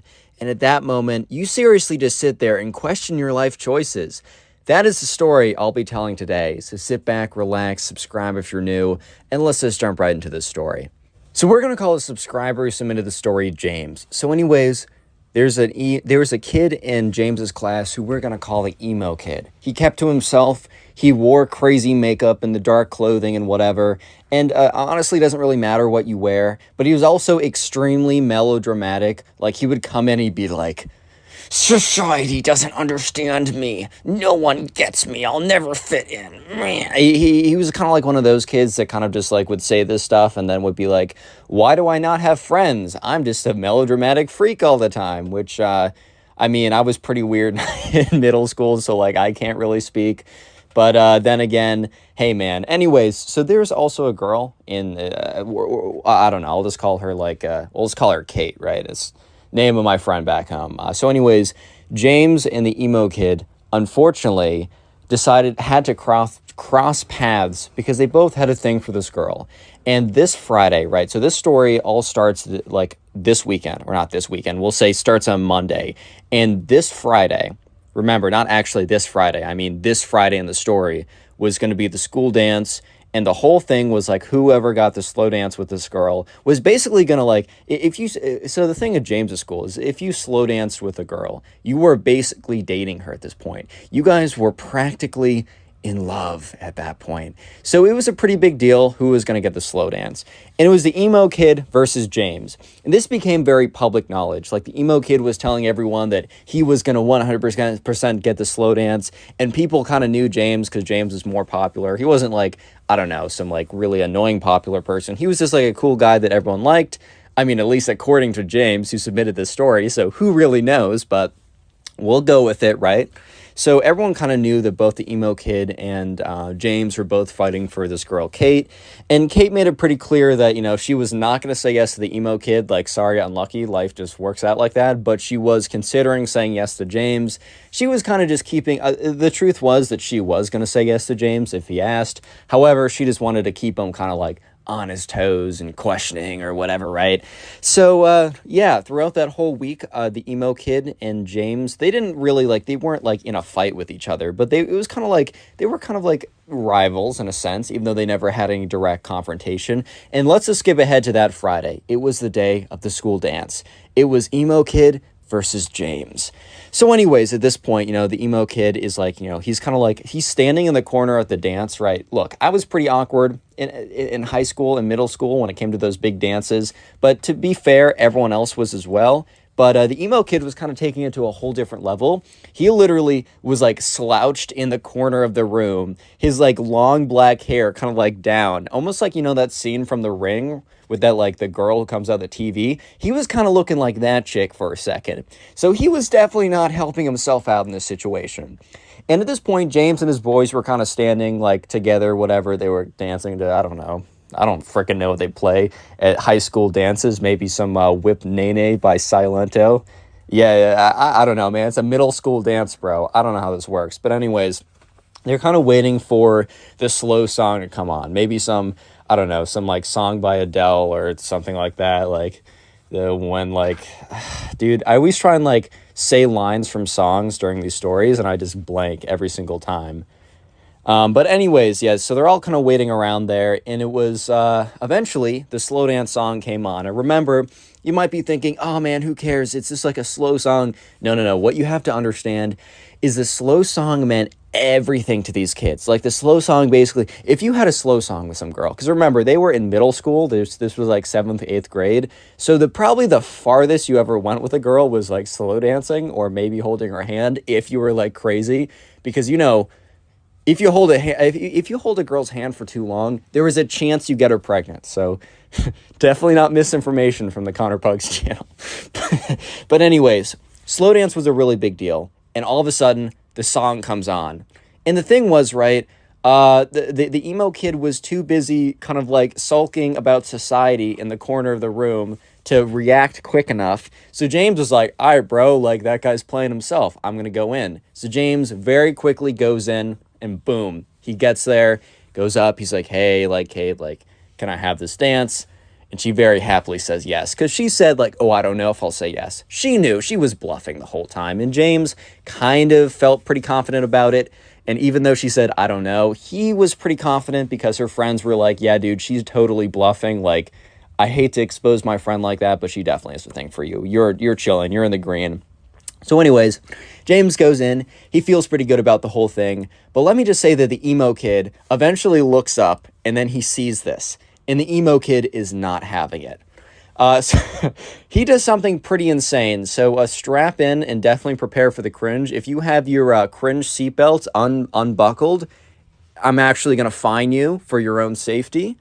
So yeah, go ahead and buckle that cringe seatbelt, because there was like a DJ station and there was like a guy who was like DJing, quote unquote, and there was like a microphone. So like the DJ could say like, hey, like 20 minutes till the dance is done, or get ready for this hype song or whatever. And other than that, he was really just a Spotify playlist. He just edited the Spotify playlist, right? However, the DJ let the Spotify playlist run on autoplay or whatever, and he went to the bathroom. So the emo kid ran up to like the spot or whatever. He grabs the microphone. He stops the music. First of all, he goes up to the Spotify, clicks pause on the music, and screams into the microphone, "Wait!" And everybody turns around. And they look at this kid. And they're all kind of like looking at this emo kid who's standing at the front of the room with like the microphone. He picks it up. He's like, Kate, no. So at this point, everyone's kind of looking at this kid like, oh my God. Because they all knew that like he wanted to have the dance with Kate, but like James obviously got it. So they were like, that's tough, man. Like life sometimes doesn't work out the way you want it to. Like that's just unfortunate how that goes. However, he goes up there and he goes in the microphone, like he says, wait. And everyone turns around. The music is off. He's like, Kate, may I have this dance? And everyone's so confused because, first of all, he turned off the slow song in the middle of the song. And also, she was already dancing with someone. And instead of just going up to her, he makes a massive scene in front of everyone, grabbing the microphone and screaming into it, saying like, will you have this dance? And the thing is, right, it's caused enough commotion that the guy, like the DJ that was hired, ran back. Because I think he was supposed to be there the whole time, but he needed to like rip a piss or something, so he needed to go. And he runs back over. He's like, give that back to me. He like snatches it out of the emo kid's hand. He's like, sorry for the interruption, guys. Turns the music back on, like starts like not cursing out this kid, he's a middle schooler, but being like, dude, what do you think you're doing? You can't just like come up here and take this stuff. Like, if you do this again, I'm going to tell your teachers and you'll be in big trouble. Or, I mean, I don't know how much trouble a hired DJ can get you in, but the emo kid returns to his corner and literally just sits down, just slumps into the corner of the room, which James felt kind of bad. He felt a little bit bad because like James has definitely been in that position. I say that very kind of liberally because James has not actually been in a position where he grabs the microphone at the school dance, stops the music, and asks the girl out unsuccessfully. He hasn't specifically been there, but he's definitely been in a situation where it just hasn't gone his way. So he feels bad, man. Feels bad, man. You hate to see it. But anyways, James like continued on with the slow. I mean, he's not going to stop his life because this kid has an unlucky moment. Like, that's tough. So, while I will say there was kind of an awkward moment because while, like, James was, like, slow dancing with Kate, he kind of, like, turns around, like, they kind of, like, turn around so James is facing the emo kid, and he just looks up, and the emo kid is staring at him with, like, the creepiest, most stalkerish, most scariest stare he's ever seen, because the emo kid is slumped over, like, the girl from The Ring, right, and is just, like, staring right at him. His, like, long black hair, like, covering most of his face besides his eyes, and he's like slumped over too, like kind of like crouching over like an old guy with a cane or something but without a cane. And James is like, hey, do you mind if we turn like 45 degrees this way or 90 degrees this way?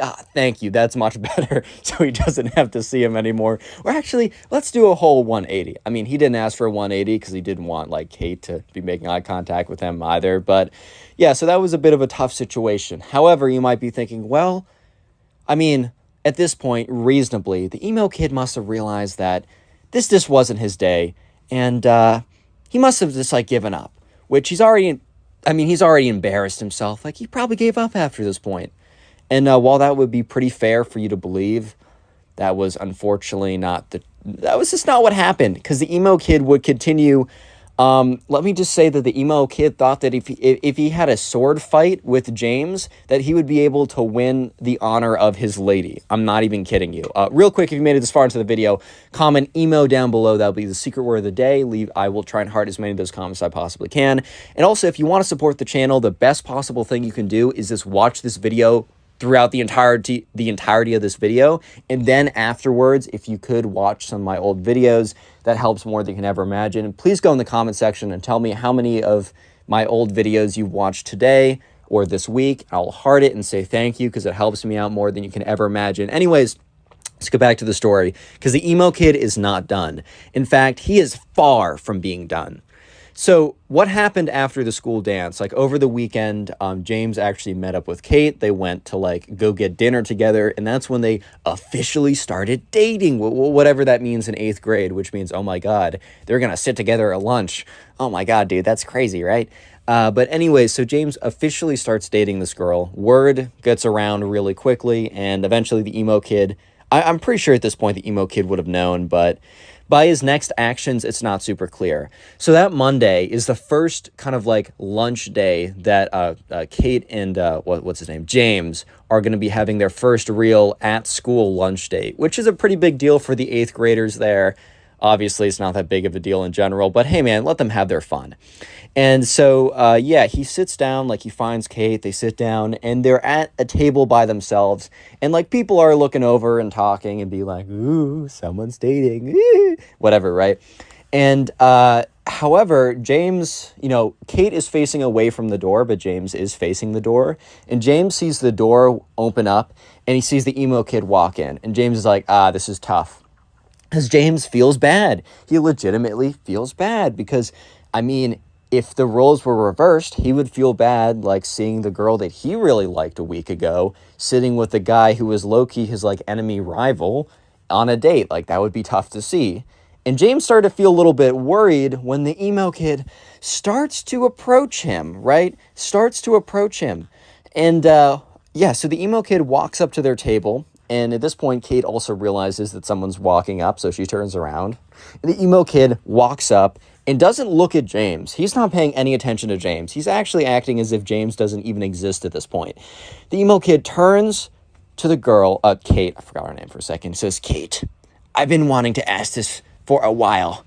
But since we've become so close in the last couple weeks, which they have never spoken before, but that is beyond the point. At this point, that is beyond the point. He's like, I was wondering if you would like to go on a date with me, if you would like to start dating. And James is like, oh, no, he doesn't know. How does he not know? Because James is like, everybody knows. Everybody told everybody, but I guess everybody didn't tell the emo kid. Of course they didn't. And Kate at this point is like, oh, well, I'm very flattered. And the emo kid's like, well, if you're flattered, then you should say yes, correct? And at this point, she's like, oh, well, you see, it's actually not great timing because I'm actually currently in a relationship. And the emo kid's like, what? How? With who? And James is like, oh my God, this is so awkward. He doesn't know. So James has kind of assumed that the emo kid didn't think anything of the fact that James got like the dance with her, which in all reality, the emo kid was kind of the one who had the most common sense in that situation, because just because someone dances with a girl once doesn't mean anything, right? But at this middle school, if you got the slow dance, you were basically in. You were locked in at this point, is what I'm trying to say. So Kate has to go on to awkwardly explain to the emo kid that, well, the guy that she's sitting at right now on the lunch date with happens to be the guy that she's dating. And the emo kid turns to James, looks at him, looks him down and up, like does like the elevator look when he looks at like the top of his head, looks all the way down, then looks all the way up, turns back to Kate and is like, really, dude? You decided to date this guy when you could have dated me? He's like, bruh. And he just kind of like storms out of there. And James looks at Kate and he's like, dude, how did that kid not know that we're dating at this point? Like, I swear to God, all your friends told everybody. Like, and Kate's like, dude, my friends didn't tell everyone. And James is like, if you ask anyone at the school, besides the emo kid, apparently, they will know. And Kate's like, yeah, okay, my friends do talk a lot. And they're like, well, that was pretty awkward. Hopefully nothing else happens again. You might be thinking at this point, Connor, the emo kid must stop. There's no way he continues on. There's not a chance that he continues, right? Well. I got some news for you guys.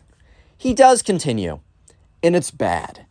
Because you might be thinking that, oh, well, the emo kid stormed off and he was done. No. About 20 minutes later, when there's only like 10 minutes left of lunch, James sees the doors open up again, and he's like, you gotta be kidding me, dude. Because the emo kid walks through. But this time, he is like stomping towards James super angrily. He runs up to the table practically, looks at James, looks him in the eye, and says, it's not over between us. It is far from over between us. And is like taking his little finger and like pointing at James. And James is like, okay, nice. Like, I like, we do not care. Like, I don't know what else to say at this point. Like, okay, cool, nice. Like, okay, what do you want me to say? And the emo kid after that is like, you better watch yourself. It's about to get bad. He like storms out of there. And, you know, at this point, James is like, okay, well, I guess that answers my question. So the next day at lunch is where things get really, really, really crazy. So he's sitting there with Kate on his second date. James is enjoying himself. He's having a good time with Kate. They're enjoying each other's presence. They're doing well. I mean, they're kind of clicking, so things might continue on, right? And that's when the emo kid walks in, and he's carrying like two sticks, like two pretty good sized sticks that he probably found in the backyard of the school. So in the backyard of the school, there's like a mini forest, nothing too crazy, but there's like a pretty big forest back there. And the emo kid must have gone back there and like found two decent sized sticks. He walks into the cafeteria with one stick in one hand and one stick in the other, and James is just looking at him. And he's like, he kind of says like to Kate, he's like, oh, okay, we got trouble. Kate turns around, looks at it, and it's just like, turns back around and is like, what? And James is like, yeah, I have no idea what's happening, but I guess we're about to see. So the emo kid walks up to the table, like kind of like waddles his way up. And he's like, you. And he like hands the stick to James. And James is like, like, I need a little explanation. What do you want me to do with this? Like, it's not super clear. The emo kid's like, you and I will have a sword battle, and whoever wins the sword battle will have the will win the honor of your lady, and will.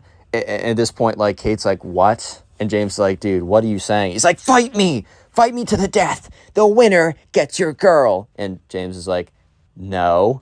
And the emo kid's like, oh, so you're scared of me then? You know that you're going to lose, and that's why you don't want to do it. And James is like, well, I'm not convinced I'm going to lose.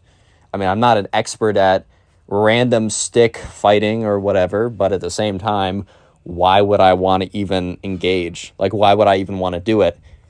And the emo kid's like, well, I mean, for the sake of your honor, bro, like, do you really want to be known as the guy who chickened out because he's a chicken? And James is like, well, I mean, I don't really care, but I also don't want to be known as the guy who went on, who during the dance last Friday, grabbed the DJ's microphone and stopped the music to ask out a girl who was very clearly in the middle of dancing with someone else, and then come into school the next day super angry with a bunch of sticks and try and fight some guy to get the girl that already obviously said no to him twice. At this point, the emo kid's like, so what you're saying is that you're too scared to fight me, and because you know you'll lose. And James is like, dude, we're going in circles right now. I'm not fighting you. I'm not having a sword fight to the death. Okay, I'm just not doing that. At this point, the emo kid's like, fine. Well, you're about to see me in my final form, where I am the most powerful. And James is like, okay. Word. And then the emo kid reaches up to James and rips out a strand of his hair. And James is like, dude, that hurt. Why would you do that? And the emo kid's like, I need that for my wizardly spells. And he laughs really awkwardly and shuffles out of there. And James turns to Kate. He's like, dude, what life choice did I make to get myself to this position? What did I do wrong? What choices did I make that got me here? And Kate's like, I don't know. This is kind of tough. He's like, yes, why me? Why? Why? You just came up to me with a bunch of sticks and says, I want to fight you, right? And then all of a sudden, he just pulls a piece of hair. What? Huh? Bro? I just don't know. I just don't know what to do at this point. And Kate's like, yeah, I don't know. But I think eventually he'll just get bored of whatever he's doing and give up. So anyways, next day, it is lunch. Lunch once again. And James comes in and he finds Kate. And he's almost they sit down. And he's almost he's really stiff. He's not talking that much. And Kate's like, are you good? Is everything okay? And James is like, dude, it's not you. It's just the emo. I just don't know what that kid's going to do today. I'm not trying to lose any more hair. That really hurt last night. I was starting to bleed from my scalp where he pulled me. That was ridiculous. And, Kate's like, yeah, that kid's pretty weird. Sorry you have to go through with that. And speak of the devil, dude. Because at that point, the emo kid walks in. And at this point, he has a backpack on. And he has a smaller stick. And he has a stick in his hand, a smaller one. And a spirit Halloween wizard hat on. and James is like, you gotta be kidding me, bro. You gotta be kidding me. And at this point, Kate's like, what? She turns around and she's like, oh my God.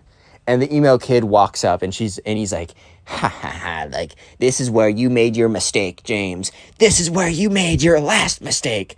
And he walks out, and he sits next, and he stands up next to them. He reaches into his backpack or whatever. He takes out a piece of chalk. He takes out a plastic bag that has a hair in it, presumably, James's hair. And he also has a candle set and a lighter. And he sits down on their, he sits down next to them. And so they had concrete floors in the lunchroom. So next to them, he draws a pentagram, puts a bunch of candles around the pentagram, takes James's hair, puts it in the middle, lights all the candles. At this point, this is taking 2 minutes to do. Kate and James are just sitting there looking at him, completely aghast. What is this kid? What is this kid on?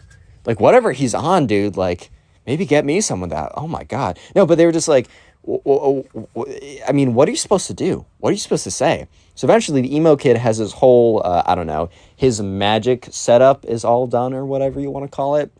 And he starts lighting all the candles. He's like, James, this is your last chance. Give me your girlfriend and I won't put a spell on you. And James is like, dude, what do you mean give me my girlfriend? Like, it's like a mutual choice to be like girlfriend and boyfriend. Like, you're acting as if this is like the 1600s or something, and like when like the wife is the property of the husband, bro. Like, what are you talking about? And, he's like, one more chance, bro. I'm about to put a crazy spell on you if you don't give me your girlfriend. And this is when Kate speaks up and is like, dude, like, even if he said that he was going to give me to you, I'm not going to be your boyfriend. Like, I'm not going to be your girlfriend, dude. And the emo kid's like, well, I'm going to put a spell on you too, dude, if you don't become my... He literally threatens Kate. And he's like, oh, if you don't become my girlfriend, I'm going to put a spell on you as well, which... Okay, I might not be the smoothest individual. I might not be, I don't know, the one that has the greatest pickup lines of all time. My Tinder one's pretty funny. I did steal it from my friend, but maybe I'll 5,000 likes and I'll reveal it because it's pretty funny, but it's also a little embarrassing. But here's one thing I do know. There's a very decent chance that if you threaten to cast a spell on a woman if she doesn't become your girlfriend, she's probably, not 100%, but probably not gonna become your girlfriend. I know I might be going out on a crazy limb right now, and you guys might completely disagree, and maybe you found your wife of 10 years who loves you very much from threatening her with magical spells. I just don't think that's a great way to do it. So eventually the emo kid finishes up, and then he lights the hair in the middle, and then he takes his magic wand, waves it around, and just starts saying a bunch of nonsense. And at this point, the entire cafeteria is just like looking. They've almost like circled around it like it was a school fight or something. They've circled around it and they're just like, what the frick, bro? Like, oh my God, like what's going on right now? And eventually the emo kid like points his magic wand at James and is like, ooga booga, or I don't know. He's just saying some nonsense. And literally 15 seconds of pure silence happened. And then very clearly nothing happens. And he's like, I'm going to give you one more chance. I'm going to count to 3. If you don't, you're going to explode because of my spells. And James is like, I think I'm going to take the risk. He's like, 3? I'm going to give you one more chance, bro. Like, I'm going to give you one more chance. And James is like, nope. I'm going to take the risk here. 2. And he's like, yeah, no, I'm good, man. Like, you can go ahead with this. If I explode, I explode. Like, that's tough. 1? Last chance, dude. I'm being super generous right now. Just give me your girlfriend and we'll be all good here. And James is like, nah, I'm chilling, bro. He's like, fine. Kicks it. The emo kid literally kicks over his magic, like, whatever set. Because I think he knew it wasn't going to work anyways. Which, thankfully, it was concrete floors and nothing, like, flammable. Because, like, the candles fly all over the place or whatever. And he storms out of there. Storms out of there. At this point, James sits back down. He's like, maybe we should go on dates at night when we're not in school. And Kate's like, that's not a bad idea. So the next day, Kate and James actually don't sit together at lunch. They sit separately. So they decide that if they're going to like do anything, at least for a little bit, to do it outside of school, like after school or at lunch or something like that. But the emo kid once again comes up to James, and James is like, oh my God, dude, like what? What now? And the emo kid, like, he literally goes on one knee and like kind of like presents, he's down on one knee, puts his head down and says like, I concede the battle, you win. Like, I tried everything possible, but you are the better duelist. Like, I honorably concede. And in James's head, he's like, bro, he didn't say this, but he's like, bro, you did not honorably concede. You did the least honorable, you did not concede honorably. But at this point, James sees this as a perfect opportunity for the emo kid to just stop. So he's like, all right, man, like, it was a good battle. It was really close, and you'll get them next time. Like, honestly, James is trying to be as chill as possible so that the emo kid doesn't come back and be like, well, actually, I'm going to try more magic or something. And the emo kid stands up and he like kind of like nods his head, and James nods his head back, and the emo kid bows and leaves. And yeah, after that point, James and Kate actually were able to like do like lunch dates or whatever in school again. The relationship lasted like 6 months. It didn't last crazy long, but Kate and James are still cool to this day. And yeah, the emo kid never Click on the bothered video them on after screen this right point. now. I know you'll enjoy it. Just click it, do it.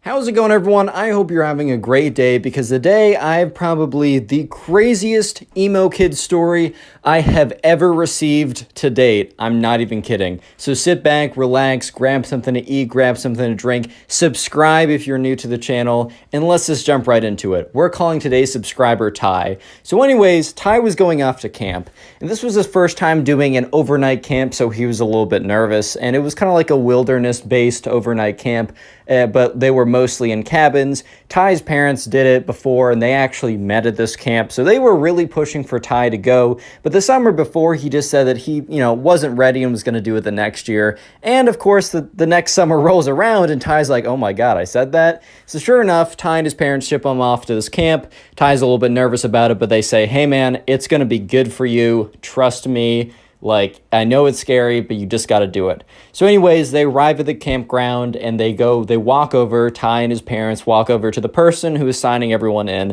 And it's some 25-year-old dude with a big old goofy smile on his face. He's like, hey guys, welcome to Camp Awesome. That wasn't actually the name, but we're going to call it Camp Awesome. Hi there, buddy. What's your name? He's like, Ty Gooden. And he's like, Ty, let me see. There you are, buddy. All right, so you're going to be in group B over there. And he points to this group of kids and one counselor or whatever. And Ty turns around to his parents, and his parents are like, all right, well, we'll see you in 2 weeks. And Ty's like, Mom, I don't know if I can do this. And Ty and his dad kind of sits down and he's like, yo, you got this, buddy. You don't need to worry about it. Trust me, the 2 weeks are going to fly by, and you're going to have so much fun, you're not going to want to leave. That's a guarantee from me. And Ty's like, all right.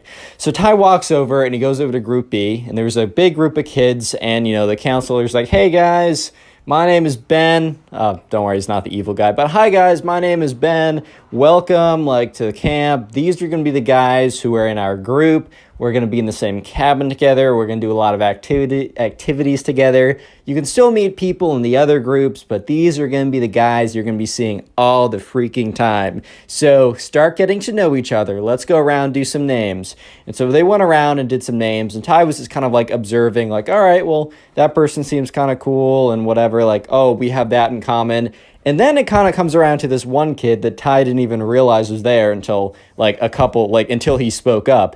And this kid had these long black swooshed hair, right? He wore all black. He had these rock band t-shirts, these big black boots. He had this spiky bracelet necklace type thing. And by the way, if you kind of dress emo, that's totally chill. I don't really care. As long as you don't act like this kid, you're cool in my book. I say this every single time. And this guy was kind of just known as the emo kid, and since I don't want to give him a name because I will forget it and then it'll be very awkward, but we're just going to call him the emo kid from this point on. And Ty didn't think anything negatively. He was just like, oh, this guy really does put a lot into the way he dresses, and he definitely dresses with a lot of character. Ty legitimately had no ill will or feelings of just ew, this guy's dressing different than me, or anything like that. It was just an observation. And so later on, they go to dinner together as a group, and then afterwards they have the welcome to camp ritual, whatever. They all sit around a big campfire, and they're inaugurated in the class of 2015 or whatever. I don't know. This took place a little while ago. But anyways, right, it's finally time for them to go back to their cabins to figure out which bunks they want, etc. like that. So anyways, right, they get back there, and they're just the counselor dude who is their Group B counselor, right, who's also sleeping in the cabins with them. He's like, well, just to make sure that no one feels left out, we've already assigned bunks to everyone. So he said, all right, Ty, you're in bunk A. He says, so-and-so, you're in bunk B. So-and-so, you're in bunk D. And then in bunk D, which they're in kind of quads of 4, or they're in kind of groups of 2, but they're bunk beds, so it's 4. So in Ty's group of 4, the 4th one was the emo kid. So the 4 of them walk over. They go in their bunks. The camp counselor says, yo, if you really want, you can talk to your bunkie about being top or bottom. Doesn't really matter. lol. Doesn't really matter. And so sure enough, Ty and his bunk they didn't really care. Ty was on the bottom. He didn't really care. But anyways, flip over to the emo kid. And the emo kid is like, with this guy. And we're going to call this guy Benjamin. He's a throwaway name. But Benjamin was his bunk. And, the Benjamin is like, hey, do you mind if I have the top? And the emo kid is like, no, I must have the top. I must keep watch at night. And everyone just kind of went silent in that group of three. They're like, or group of four. They're kind of like, and Benjamin's like, all right, man, that's fine. Bottom bunk's cool with me. He's like, good. You have made a good choice, because I will watch over us at night. I have spoken. And everyone's like, okay, a lot of character in this guy. Funny guy. Anyways, things seem pretty normal until, it's time for them to go to bed. So anyways, they go and they brush their teeth and then they get into bed and the camp counselor guy comes around and is like, all right, group B, section A, or whatever you want me to call you guys. Let's call you the A squad. Yeah, we're going to have a lot of fun in the next 2 weeks. Just make sure no leaving the camp or no leaving the cabin overnight. Make sure that, you follow any rules that, we ask you to. Be nice and, like fair to everyone and just, have fun. Anyways, good night, guys. And he walks out of there. And so, the lights are turned off and they were Ty in his top bunk and also Benjamin across from him. They were talking for a little bit and the emo kid didn't really join in. He was just sitting cross-legged, but kind of sitting very stiffly. So he was very much not going to bed. And eventually they were like, all right, I'm tired. Good night. And they all kind of go to sleep at that point. And about 20 minutes later, Ty has not fallen asleep because he's still feeling a little weird. He's in a new environment. It's dark or whatever. He's a little bit scared. He's a young kid, whatever. He hears rustling, right? And that's when he hears steps, right? And he realizes that the steps are coming from across from him and it's coming from the top bunk across from him, meaning the emo kid, is starting to walk down the bunks. He's like, all right, well, there's nothing too weird with that. And that's when he hears, because there's a door next to their cabin. So there's multiple exits from the cabin. He hears the door open and he watches as the emo kid walks out. So Ty at this point is like, what? So he kind of gets up and the person above him is completely asleep. But Benjamin, the kid from the side of him, is still awake. And he's like, yo, Benjamin. He's like, yo, what's up? He said, emo kid. I maybe said his actual name, but we're calling him emo kid. He's like, emo kid, he just walked out the door. Benjamin's like, you can't do that. And, Ty's like, dude, but he did. So anyways, they both get up and they both look out the window, but they're trying to do it stealthily so that they're not caught, right? And they see the emo kid literally just standing there looking into the moon. It is the creepiest, weirdest thing they have ever seen. Because the kid is just literally freaking standing there, bro. He's just standing there observing the night sky. And they're all like, oh my God, dude, that's freaking weird. What is going on right now? And, sure enough, Ty and Benjamin were like, all right, this kid is a little strange. Make sure he doesn't, strangle us to death or something in our sleep. I'm a little freaked out. And that's when the emo kid, out of nowhere, does a 180-degree turn and turns right looking at the window. Ty and Benjamin quickly jump down there, like, oh my God, do you see us? Do you see us? Do you see us? So, Ty starts to look up. He, peeks a little bit into the window and quickly goes down because he sees the emo kid walking towards the window. And he's like, dude, Benjamin, he's walking towards the window. He's like, crawl back to your bunks. So they both crawl out of sight of the window and they crawl into their bunks. And it's dark enough in the room for them to do this without being super obvious. And they're both in their bunks. And Ty turns around under the sheets, right? And he peeks out and the emo kid is literally standing right with his nose up against the window looking in. And he's like, oh my God, this kid's insane. Anyways, emo kid walks back in quietly, goes up the stairs again, and sits in the bed and supposedly goes to sleep. Ty doesn't fall asleep for another hour afterwards, but eventually he opens his eyes to the camp counselor being like, Ty, come on. We're going to be late. And Ty's like, oh my God. And everyone else is like, yeah, you slept in, man. Actually, everyone in this bunk besides emo kid slept in. And that's because everyone was so freaked out that they couldn't go back to sleep. But anyways, first day activities.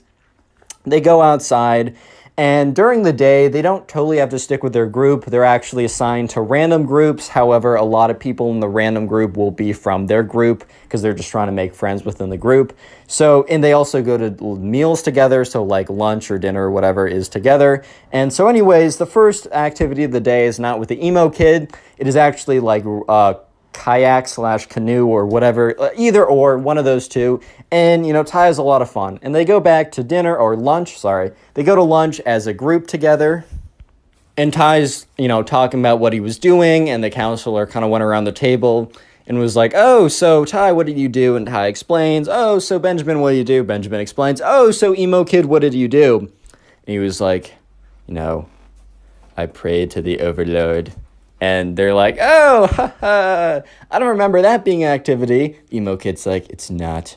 It's necessary. And he's like, okay. Anyways, guys, so I'm going to read off the people in your next activity because the way it worked was at meals. So at breakfast, the camp counselor read off what group everyone else was in for activities. And then at lunch, the camp counselor read off what people would be in for the afternoon activities. And so the camp counselor was like, oh, so Ty, Benjamin, and emo kid, you're all going to be in the group 7 or whatever. And that happened to be like something with like wood tool making or something kind of cool like that. So anyways, after lunch, they all head in that direction. And Ty and Benjamin are like walking together. However, the emo kid, it's not like they were walking away from him, but the emo kid intentionally stands or walks 10 feet behind them, never breaking the distance. Like they always have 10 feet between them and the emo kid never breaks it. And he kind of walks weird. He walks very stiffly, yet he's kind of like propped forward at a 30-degree angle.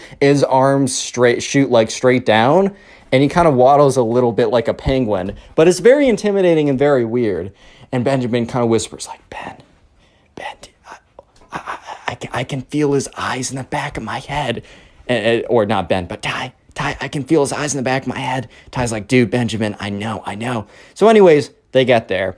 And the camp counselor dude is like, hey guys, welcome to woodworking. It's going to be a lot of fun. You can make whatever tools or whatever you want. All I ask is that when you're using this blade, that, you know, I'm there and help you guiding it. And also if you want any, if you want any inspiration or questions, come to me and it's all cool. So anyways, Ty and Benjamin sit down. They're like, oh, let's make like wooden knives or something. So they're given a pocket knife and they're taught how to whittle away. It's like, always, you got to face it away from you. Never face it towards you. If I see you guys facing it towards you, I got to revoke your knife privileges. Not trying to be that guy, but it's part of the job. So anyways, right, they look over and they see the emo kid and he's like whittling away at the spoon and at the stick. And they're all like, So eventually at the end of class, the end of the activity, they're asked to go around in a circle and say a little bit about what they made and show it off. So Ty's like, all right, well, here's like a butter knife and didn't turn out that well. And everyone laughs a little bit. And the camp counselor's like, dude, it's fire. That's your first time. Don't even worry about it. Eventually comes around to the emo kid. And the emo kid is like, whips out this like almost perfectly whittled. Like this is like really professionally well done. And the camp counselor's like, wow, what is that? He's like, this is a wand for my warlock activities. Nobody better cross me now that I have access to my most powerful weapon of a wand. And everyone was like, what? Real quick, if you made it this far into the video, comment emo down below. That's the secret word of the day. I'll try and heart as many comments as I possibly can that say emo. And then also, if you want to support the channel, watch a bunch of these videos in one sitting. I call it binge watching. So if you're sitting down, maybe playing video games or trying to go to sleep or something like that, watch like 10 videos in a row if possible. I know it's a big ask, but if you do so, please leave a comment down below. I'll heart it and even shout you out, as on screen right now, shouting out some people who are supporting the channel and telling me about it. So yeah, thanks to these guys and you guys, and let's get right back to it. So fast forward a couple days into the week, and every single day, the emo kid's been doing weird things. So right now is a Wednesday. For context, they got there on a Sunday night. So this Wednesday night, Benjamin's kind of becoming like the side character for Ty. Like he's becoming like pretty close friends. And Ty and Benjamin are kind of like talking about the emo kid and being like, kind of tracking the weird things he's been doing. But tonight is one of the weirdest things he's done. So once again, Ty and Benjamin have been noticing that the emo kid has been going outside every single time, like 15 minutes after they go to sleep. So Ty and Benjamin, they both get in bed, and when the lights are turned off, they wait about 15 minutes, and sure enough, the emo kid gets out of bed and walks down the steps. And he walks outside, and he walks to kind of this like big forest clearing. So Ty and Benjamin, they both walk over, and they both look up, and they look out of the window. And they're looking out, and they see the emo kid, and normally he just stands there blankly, but this time was different. He was getting to work.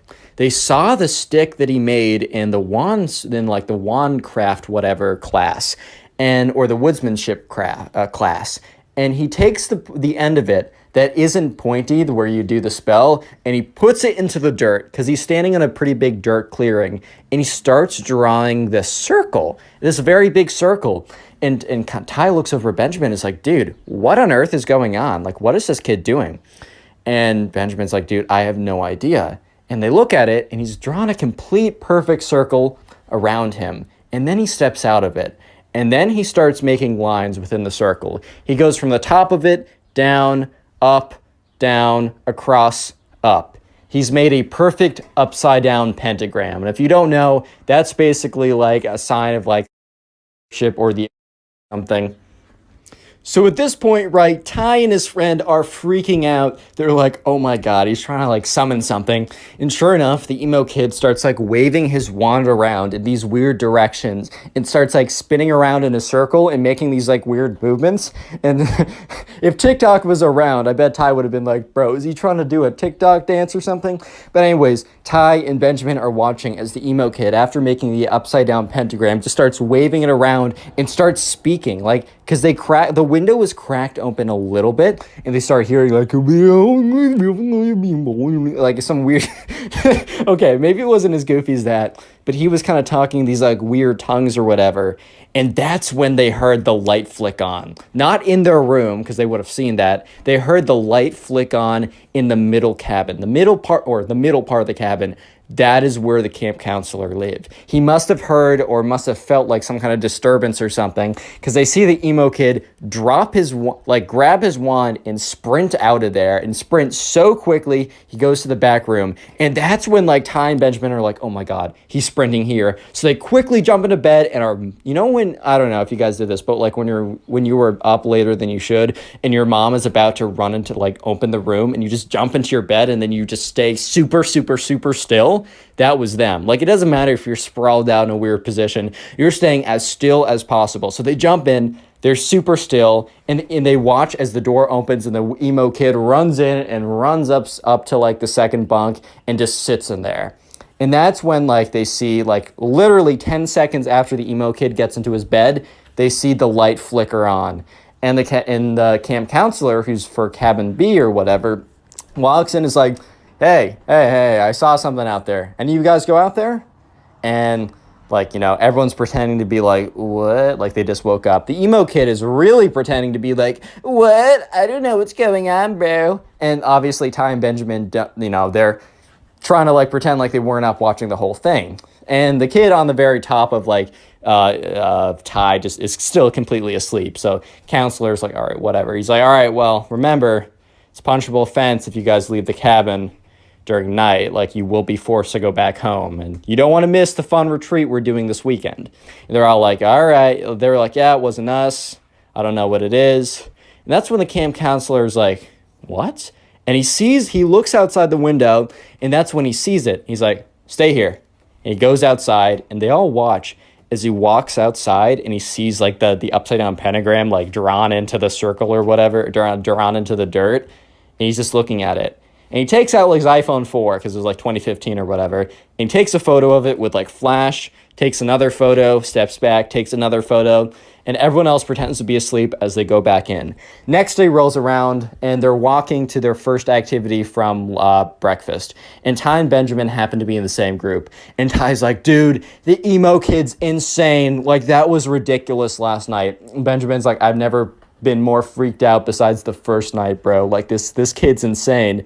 And at this point, they start talking about the camping retreat. So I mentioned this like a couple minutes ago when the camp counselor said, you guys don't want to miss the special fun camping retreat we're doing. So they stayed out in cabins. But part of the wilderness camp, whatever, at the very end of it, at the very like the last Friday night to Saturday, they hike out kind of farther out into the woods. They bring like camping equipment and they kind of like camp out like that.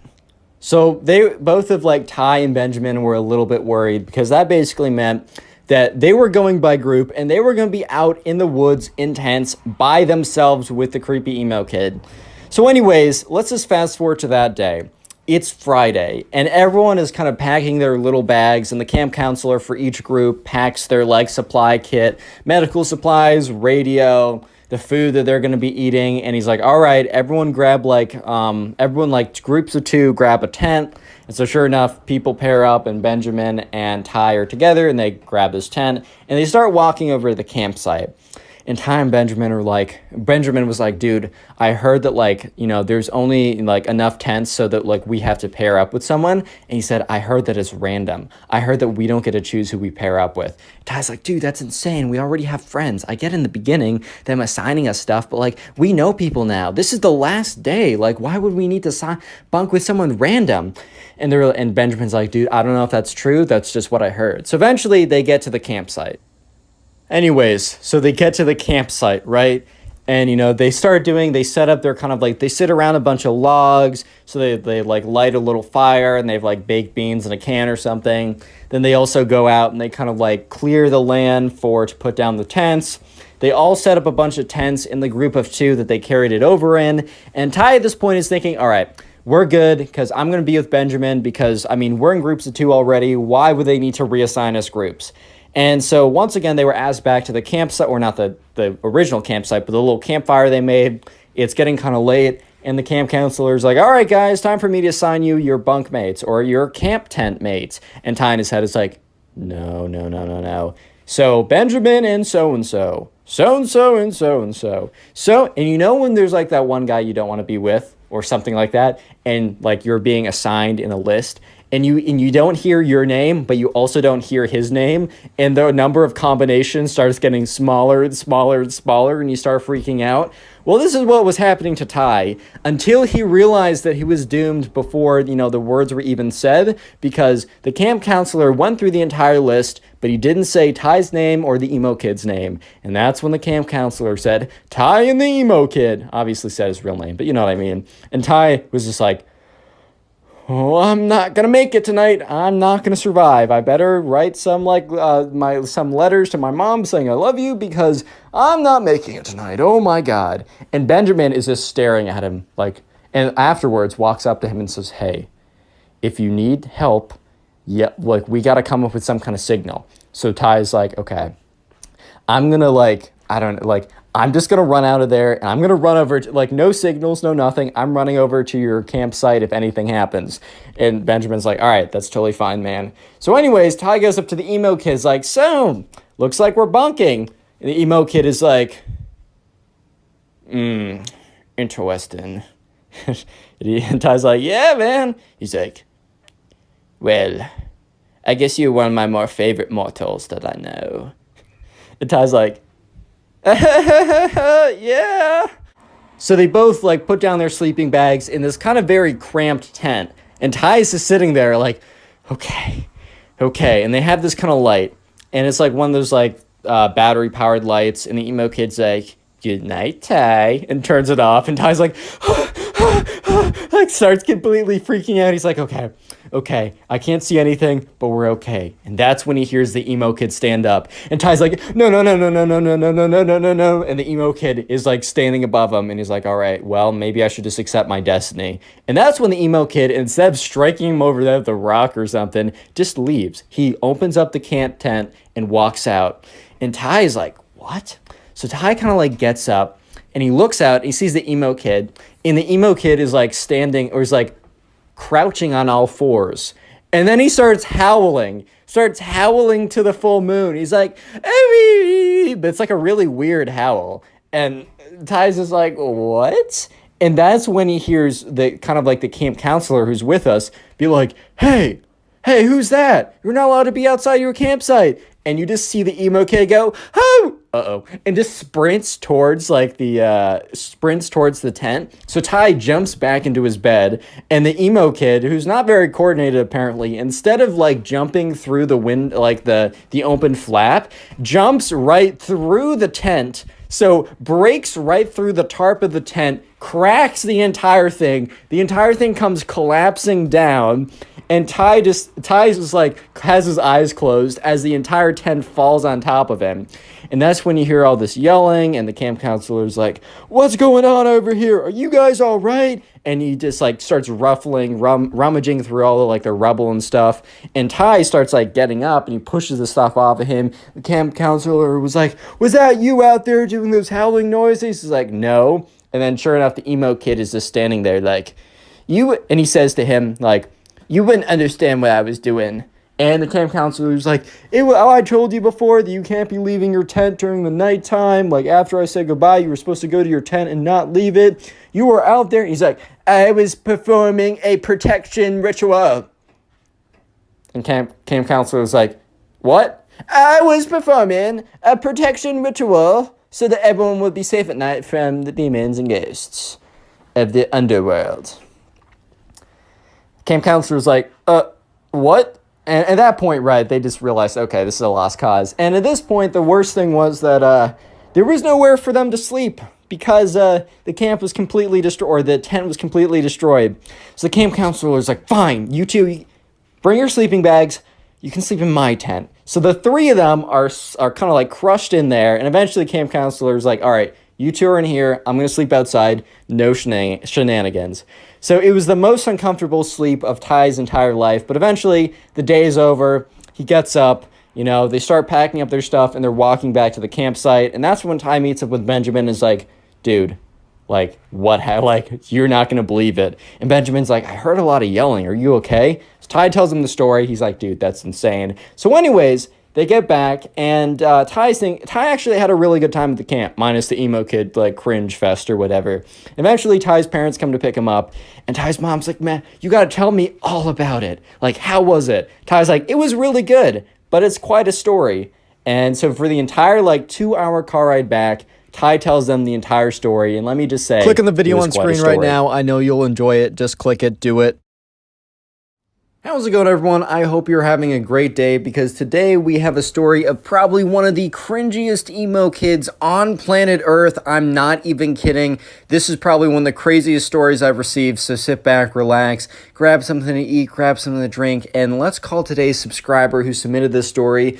Let's call him Oliver. So this all happened back in the good old days of 2014, 2015, when goth, emo, all that type of stuff was super popular. And by the way, if you dress goth or emo, I literally don't care. That's a totally fine style. As long as you aren't an emo kid like this kid, you're totally cool in my book. So anyways, right, this all started when Oliver and his friends were in the mall, and this was way back in the day, and Oliver and his friends were just kind of walking around in the mall. They were trying to figure out something to do. I mean, it was a Saturday, so who knows, they were trying to figure out something that they wanted to do, and Oliver's friend was like, hey man, do you mind if we stop in Hot Topic? Hot Topic is a t-shirt store that sells sells a lot of different types of t-shirts, a lot of trending stuff, a lot of and since, emo and goth was kind of trending at the time, they sold a lot of shirts and attire that really fit with that outfit. You got black t-shirt that says society, and then you got a spiky collar.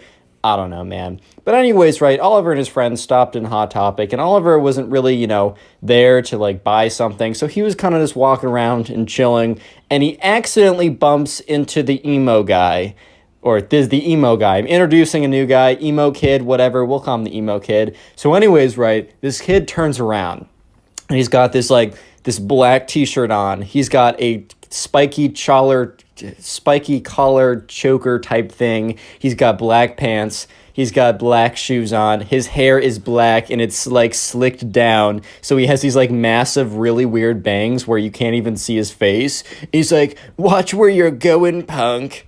And Oliver's like, sorry, man. He's like, wait, I know you, dude. You're from my school. And Oliver's like, yeah, I think we're in class together. No, I've seen you around though, because Oliver's starting to remember this one time he saw this really weirdo looking kid who was like, man, no one gets me. And so sure enough, the kid, the emo kid, is like, bro, I don't think you bumped into me on purpose. I think you were coming for me and my kind. And Oliver's like, dude, what are you talking about? And the emo kid's like, bro, I think we both know that you just hate the emo kids. And two other emo kids appear basically appear out of thin air. And they were like, what's this kid talking about? Like, what's going on over here? And the emo kid's like, yeah, this kid over here goes to my school and he hates me on purpose. And he just bumped into me and it was crazy. You can't do this to us, man. And the other emo kid's like, yeah. Well, what do you have against the emo kids? And at this point, right, Oliver was literally just standing in a Hot Topic t-shirt store because his friend wanted to buy a t-shirt. And Oliver's head, he's like, bro, please hurry up and get that t-shirt. But he says, look, I accidentally bumped into this guy. I'm sorry. It's not on purpose. You can trust me. And the emo kid's like, no, dude, I totally know what, like, a bump on purpose would feel like. That one felt so purposeful. Like, I literally felt the purpose in the bump. It was crazy. And Oliver's like, dude, what do you mean by that? And the emo kid's like, are you getting aggressive with me, son? Do you want to fight me, son? Oh, he wants to fight me, dude. And at this point, Oliver's like, all right, guys. All right, boys, have a good day. Oliver goes over, finds his friend. He's like, dude, I met a bunch of weirdos. They want to fight me. I literally bumped into them. And like Oliver's friend's like, all right, dude, like, that's like, oh, all right, we'll go. That's fine. And then Oliver's friend sees this like pack of like emo kids walk over, and Oliver's friend starts cracking up. He's like, bro, you can't seriously think, wait, these kids want to fight you? Dude, they're not going to do anything. They can probably barely walk here without fainting. And the kids are like waddling over. And the emo kid's like, don't think I forgot what you did, man. And so sure enough, right, Oliver and his friend, they buy the t-shirt, they leave. And, Oliver is telling his friends all about what's going down. His friends like completely laughing. They find it hilarious. And that's because Oliver thinks to himself, well, I'm never going to see these kids again. It doesn't really matter, right? Oh my God, was Oliver wrong? Because this started one of the most insane sagas that Oliver has ever had in his life. He was telling me that like he's experienced a lot of crazy things, but the story that is to follow what just happened is probably the craziest thing that ever happened to Oliver ever. So skip forward a week. An entire week has passed by, actually a little bit more because it's not a weekend. Oliver, it's a Monday morning. He gets up. He's like, oh my God, I gotta go in. So, he gets up, eats breakfast, gets on the bus. It's just like, oh my God, man, is it already Monday? Dude, that's freaking crazy. He gets into school and he's walking to his locker, all kind of like half awake or whatever. He has his backpack on. And he gets to his locker. And that's when he realizes that something's wrong. Because his locker is like halfway open. And like the lockers didn't have locks on them. But Oliver always like closed it by the end of the day. He'd grab his backpack and he would shut it all the way and it would close. And he noticed it was halfway open, which was weird because no other lockers were halfway open. I mean, some were, but they were very obvious. The people just left them open or whatever. And Oliver goes up to his locker and he opens it very close, like very, very slowly. And that's when he sees a little something in the background. He sees a little something in the very far back of his locker. So he gets his iPhone 3 or whatever, opens up his flashlight app, or I remember when that was a thing, shines it, and sure enough, he sees in the back of his locker in black marker, he sees a skull and crossbones scribbled on there, and then said, "You're next. Fear us." And at this point, Oliver is like, what? Huh? What? What? What's going on here, boys? Why? And so sure enough, Oliver hits up his friend. He's like, bro, did you do this? And his friend's like, dude, no, I'm not cringe. and Oliver's like, all right, well, if it wasn't you guys, well then who could it, like, that's really weird. And remember, the whole emo experience, like the emo kid thing that happened at Hot Topic over a week ago, was a pretty crazy experience. But at that time, Oliver had completely forgotten. Because don't forget that the main emo kid actually went to Oliver's school. And Oliver recognized him from being in the hallways once. So Oliver didn't even think for a second, like, he didn't even think of the emo kids when he was like, all right, who's probably going to be the one, like, who did this? Who's most likely that, like, probably went through and was trying to mess with me or whatever. And Oliver just didn't even think of the emo kid. So give it a couple days, right? A couple days later, you know, Oliver is kind of like towards the end of school. And most people are gone, you know, Oliver's just like waiting. It's after class. Oliver's like waiting to go be picked up. But then he's like, oh, shoot, I forgot my backpack. I don't know, that happens or whatever. So Oliver's walking back to his locker. And this is where it's actually a little creepy because he starts walking back to his locker. And it's like he looks at his locker and it's just scribbled in black pen. Like nothing else, no other lockers. It says his locker has all these black X's all over them. And it's done in Sharpie or whatever. But he's like, okay, whatever, this is kind of serious. Because like he looks around and no one else is around him. So this is like kind of weird now. He's definitely feeling kind of uncomfortable at the moment. So he goes in there and he goes to grab his backpack and he sees a piece of paper sitting there. So he grabs the piece of paper, he realizes it's a letter, but he doesn't read it yet because he grabs his backpack, he gets on out of there and he goes out of the school. And now he's standing where, you know, people are getting picked up or whatever. And this is where he feels more comfortable to actually read the letter. So he opens up the letter and it says, I'm going to try and read it in the emo kid voice. Don't think you could have gotten away from us, man. You emo kids have not forgotten your sins, and you shall pay for them. Next time, don't mess with the popular loners ever again. And then it had this like weird like raven at the bottom, and apparently that was like the emo guild crest or whatever, dude. I don't know. But at this point, Oliver's like, oh my God, it's the freaking emo kid that I bumped into at the Hot Topic. That's the kid behind all this or whatever. So he's like, all right, I'm just going to, next time I see him, I'm just going to tell him to leave me alone and I'm just going to scare him. He's full of nothing, right? He's full of nothing. And so sure enough, the next day rolls around and he gets on the bus. And once again, Oliver isn't even really thinking about the weird stuff going on, but he gets on the bus and he's half awake.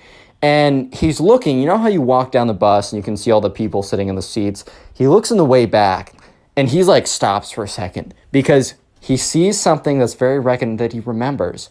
Long black hair, bangs in the front of the face. And he's like, oh my God, wait, that's the emo kid. And all of a sudden he hears from the back of the bus, well, hello there, Oliver. Why don't you sit next to me? And Oliver's like, how does he know my name? Whatever.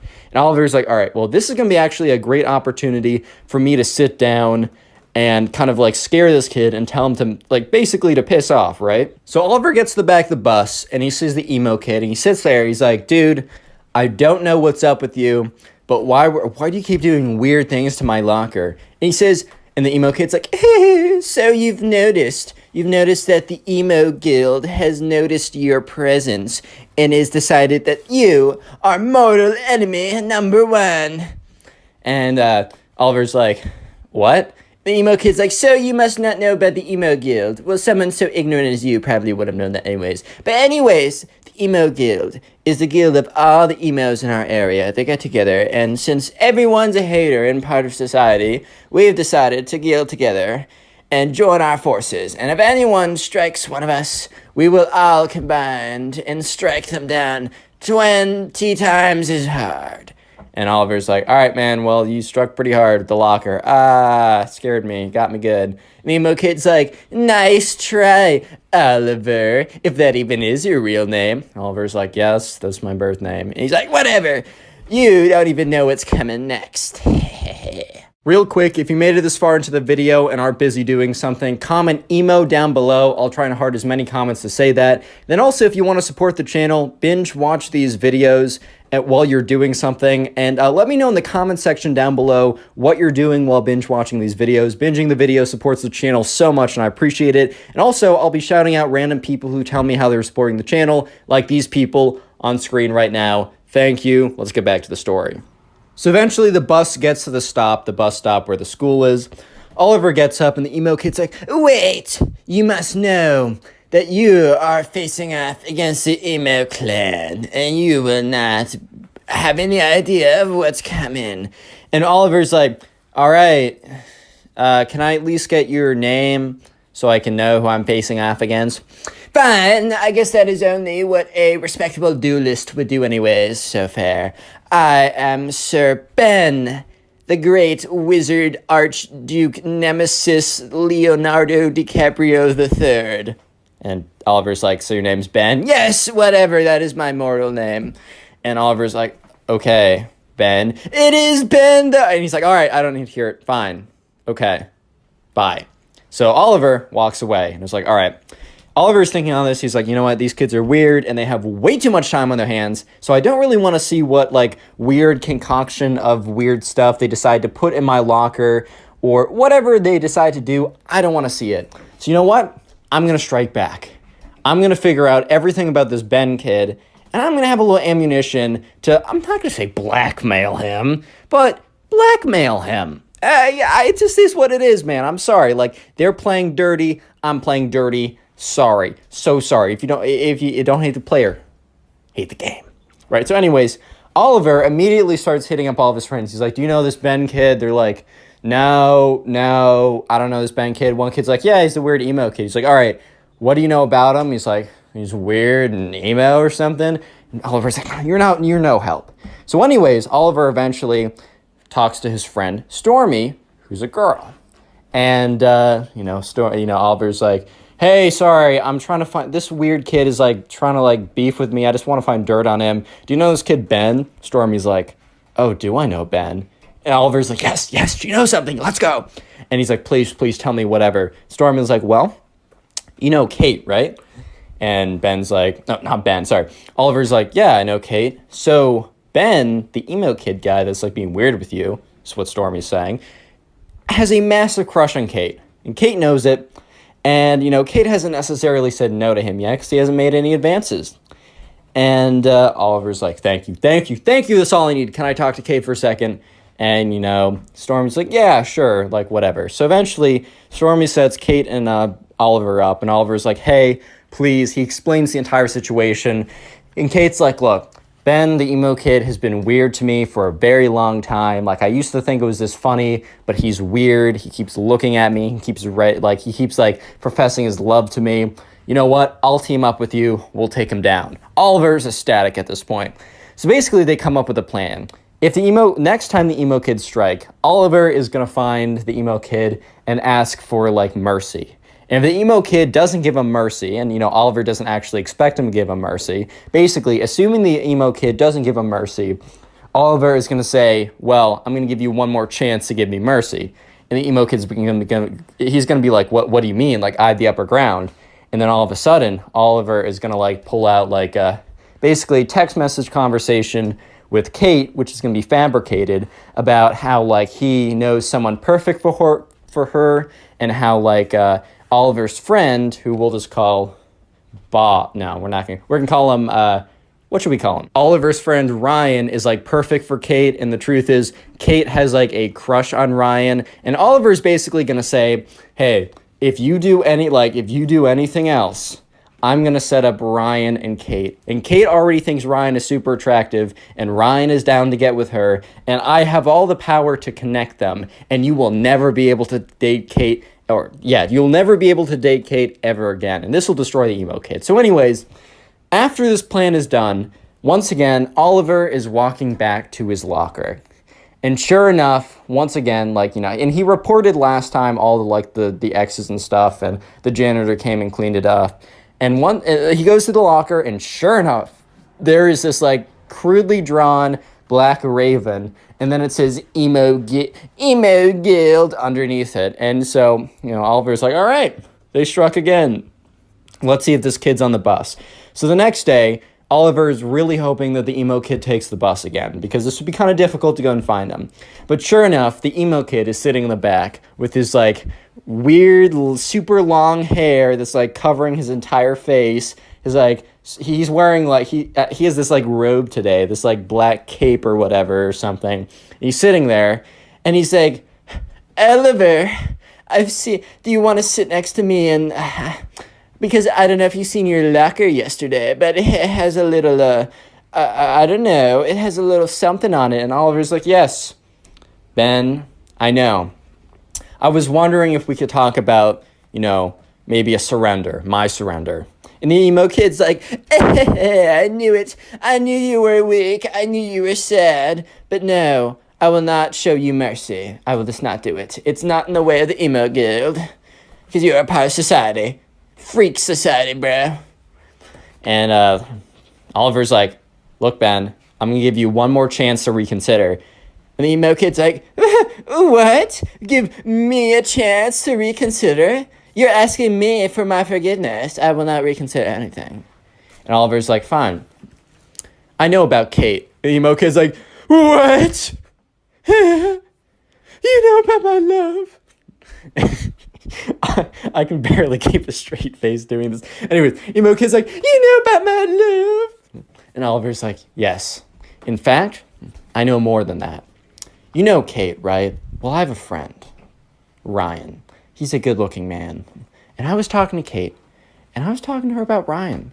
And I just asked her, what she thought. And Kate confessed to me that she really thinks Ryan is so attractive. And you know who's my best friend? Ryan. You know who Ryan finds attractive? Kate. And with a snap of my fingers, Mr. Emo Man, I could set the two of them up. And you will never have a chance to date her for the rest of high school or middle school. Or I don't care, right? For the rest of high school. And I mean, it's not like that Ben, the emo kid, was going to date her anyways. But the emo kid was like, no! No! What do you want, you cruel beast? You cruel monster. I don't know why you put my love up like that. You can have whatever you want. You can have my riches. You can have my gold. You can have my Twilight limited edition series book signed by the author himself. You can have anything of mine. And Oliver's like, dude, I just want you and your weirdo friends to stop. Emo kid's like, the emo guild is not gonna like this. They'll know that I have a weakness. I might be kicked out of the emo guild. No. And Oliver's like, all right, well, if they're not going to stop, if your buddies aren't going to stop, you and your weirdos aren't going to stop harassing me, well, then, you know what? Kate and my friend Ryan are going to be sitting in a tree. Emo kid's like, no, don't say it. Don't say it. K-I-S. No. S-I-N. No. G. No. Fine. Oliver, you cruel monster. You can have whatever you want then. Fine. Well, fine. We'll do it. No, nothing more will happen. I'll tell the emo guild that you surrendered to me and I was merciful because that's part of the emo guild. And Oliver's like, didn't you say that was the opposite? It doesn't matter, Oliver. I'm trying to work with you, idiot. And Oliver's like, okay. You know what? If this is true, Kate and Ryan, they're not going to be like that. But just so you know, if you or one of your little emo friends do anything to me, anything, Kate and Ryan are a thing. Emo kid's like, fine, you drive a hard bargain. I'll call off the attacks. And from that point on, Oliver has never received another emo style, I don't even know if you could call it an attack, but he never received weird stuff in his locker or weird carvings of the emo guild or anything like that. And he lived happily ever after. Click on the video on screen right now. I know you'll enjoy it. Just click it, do it. Today I got a story time for you guys about probably one of the weirdest, strangest emo kids to ever exist. So yeah, I don't know, get something to eat, get comfortable, subscribe if you're new, and let's call today's subscriber who submitted the story, let's call her Claire. So this takes place during Claire's class, right? During school, she was in class, and there's this boy that Claire was talking to, and she kind of liked him, right? Hey man, it happens, life happens. Let's call this guy Ben, because I'm not creative, man. There's also another girl in Claire's class, and we're just gonna call her the emo girl. And Claire didn't know this at the time, but she really did know this. She really got to know this pretty soon, but at the time, she didn't know that the emo girl had a massive crush on Ben, right? And part of me feels for the emo girl a little bit. Like, I've definitely been in situations where in middle school I had a crush on this girl, and she was obviously talking to another guy that, like, you know, would have definitely gotten her. Like, that I was not the one for her, some other guy was. It sucks, man. It really does. I'm not going to say it doesn't. However, it doesn't justify the actions that you'll see in this video, which are pretty crazy. But anyways, right, so this all started one day when Claire was talking to Ben. And she was sitting there, you know, she's talking to Ben, and it kind of seemed like Ben was going to like her back, and he was very engaged talking to her, like they were flirting a lot. And this is when, you know, Claire, like, kind of like spaced out a little bit. You know when you're like looking at someone and then you kind of space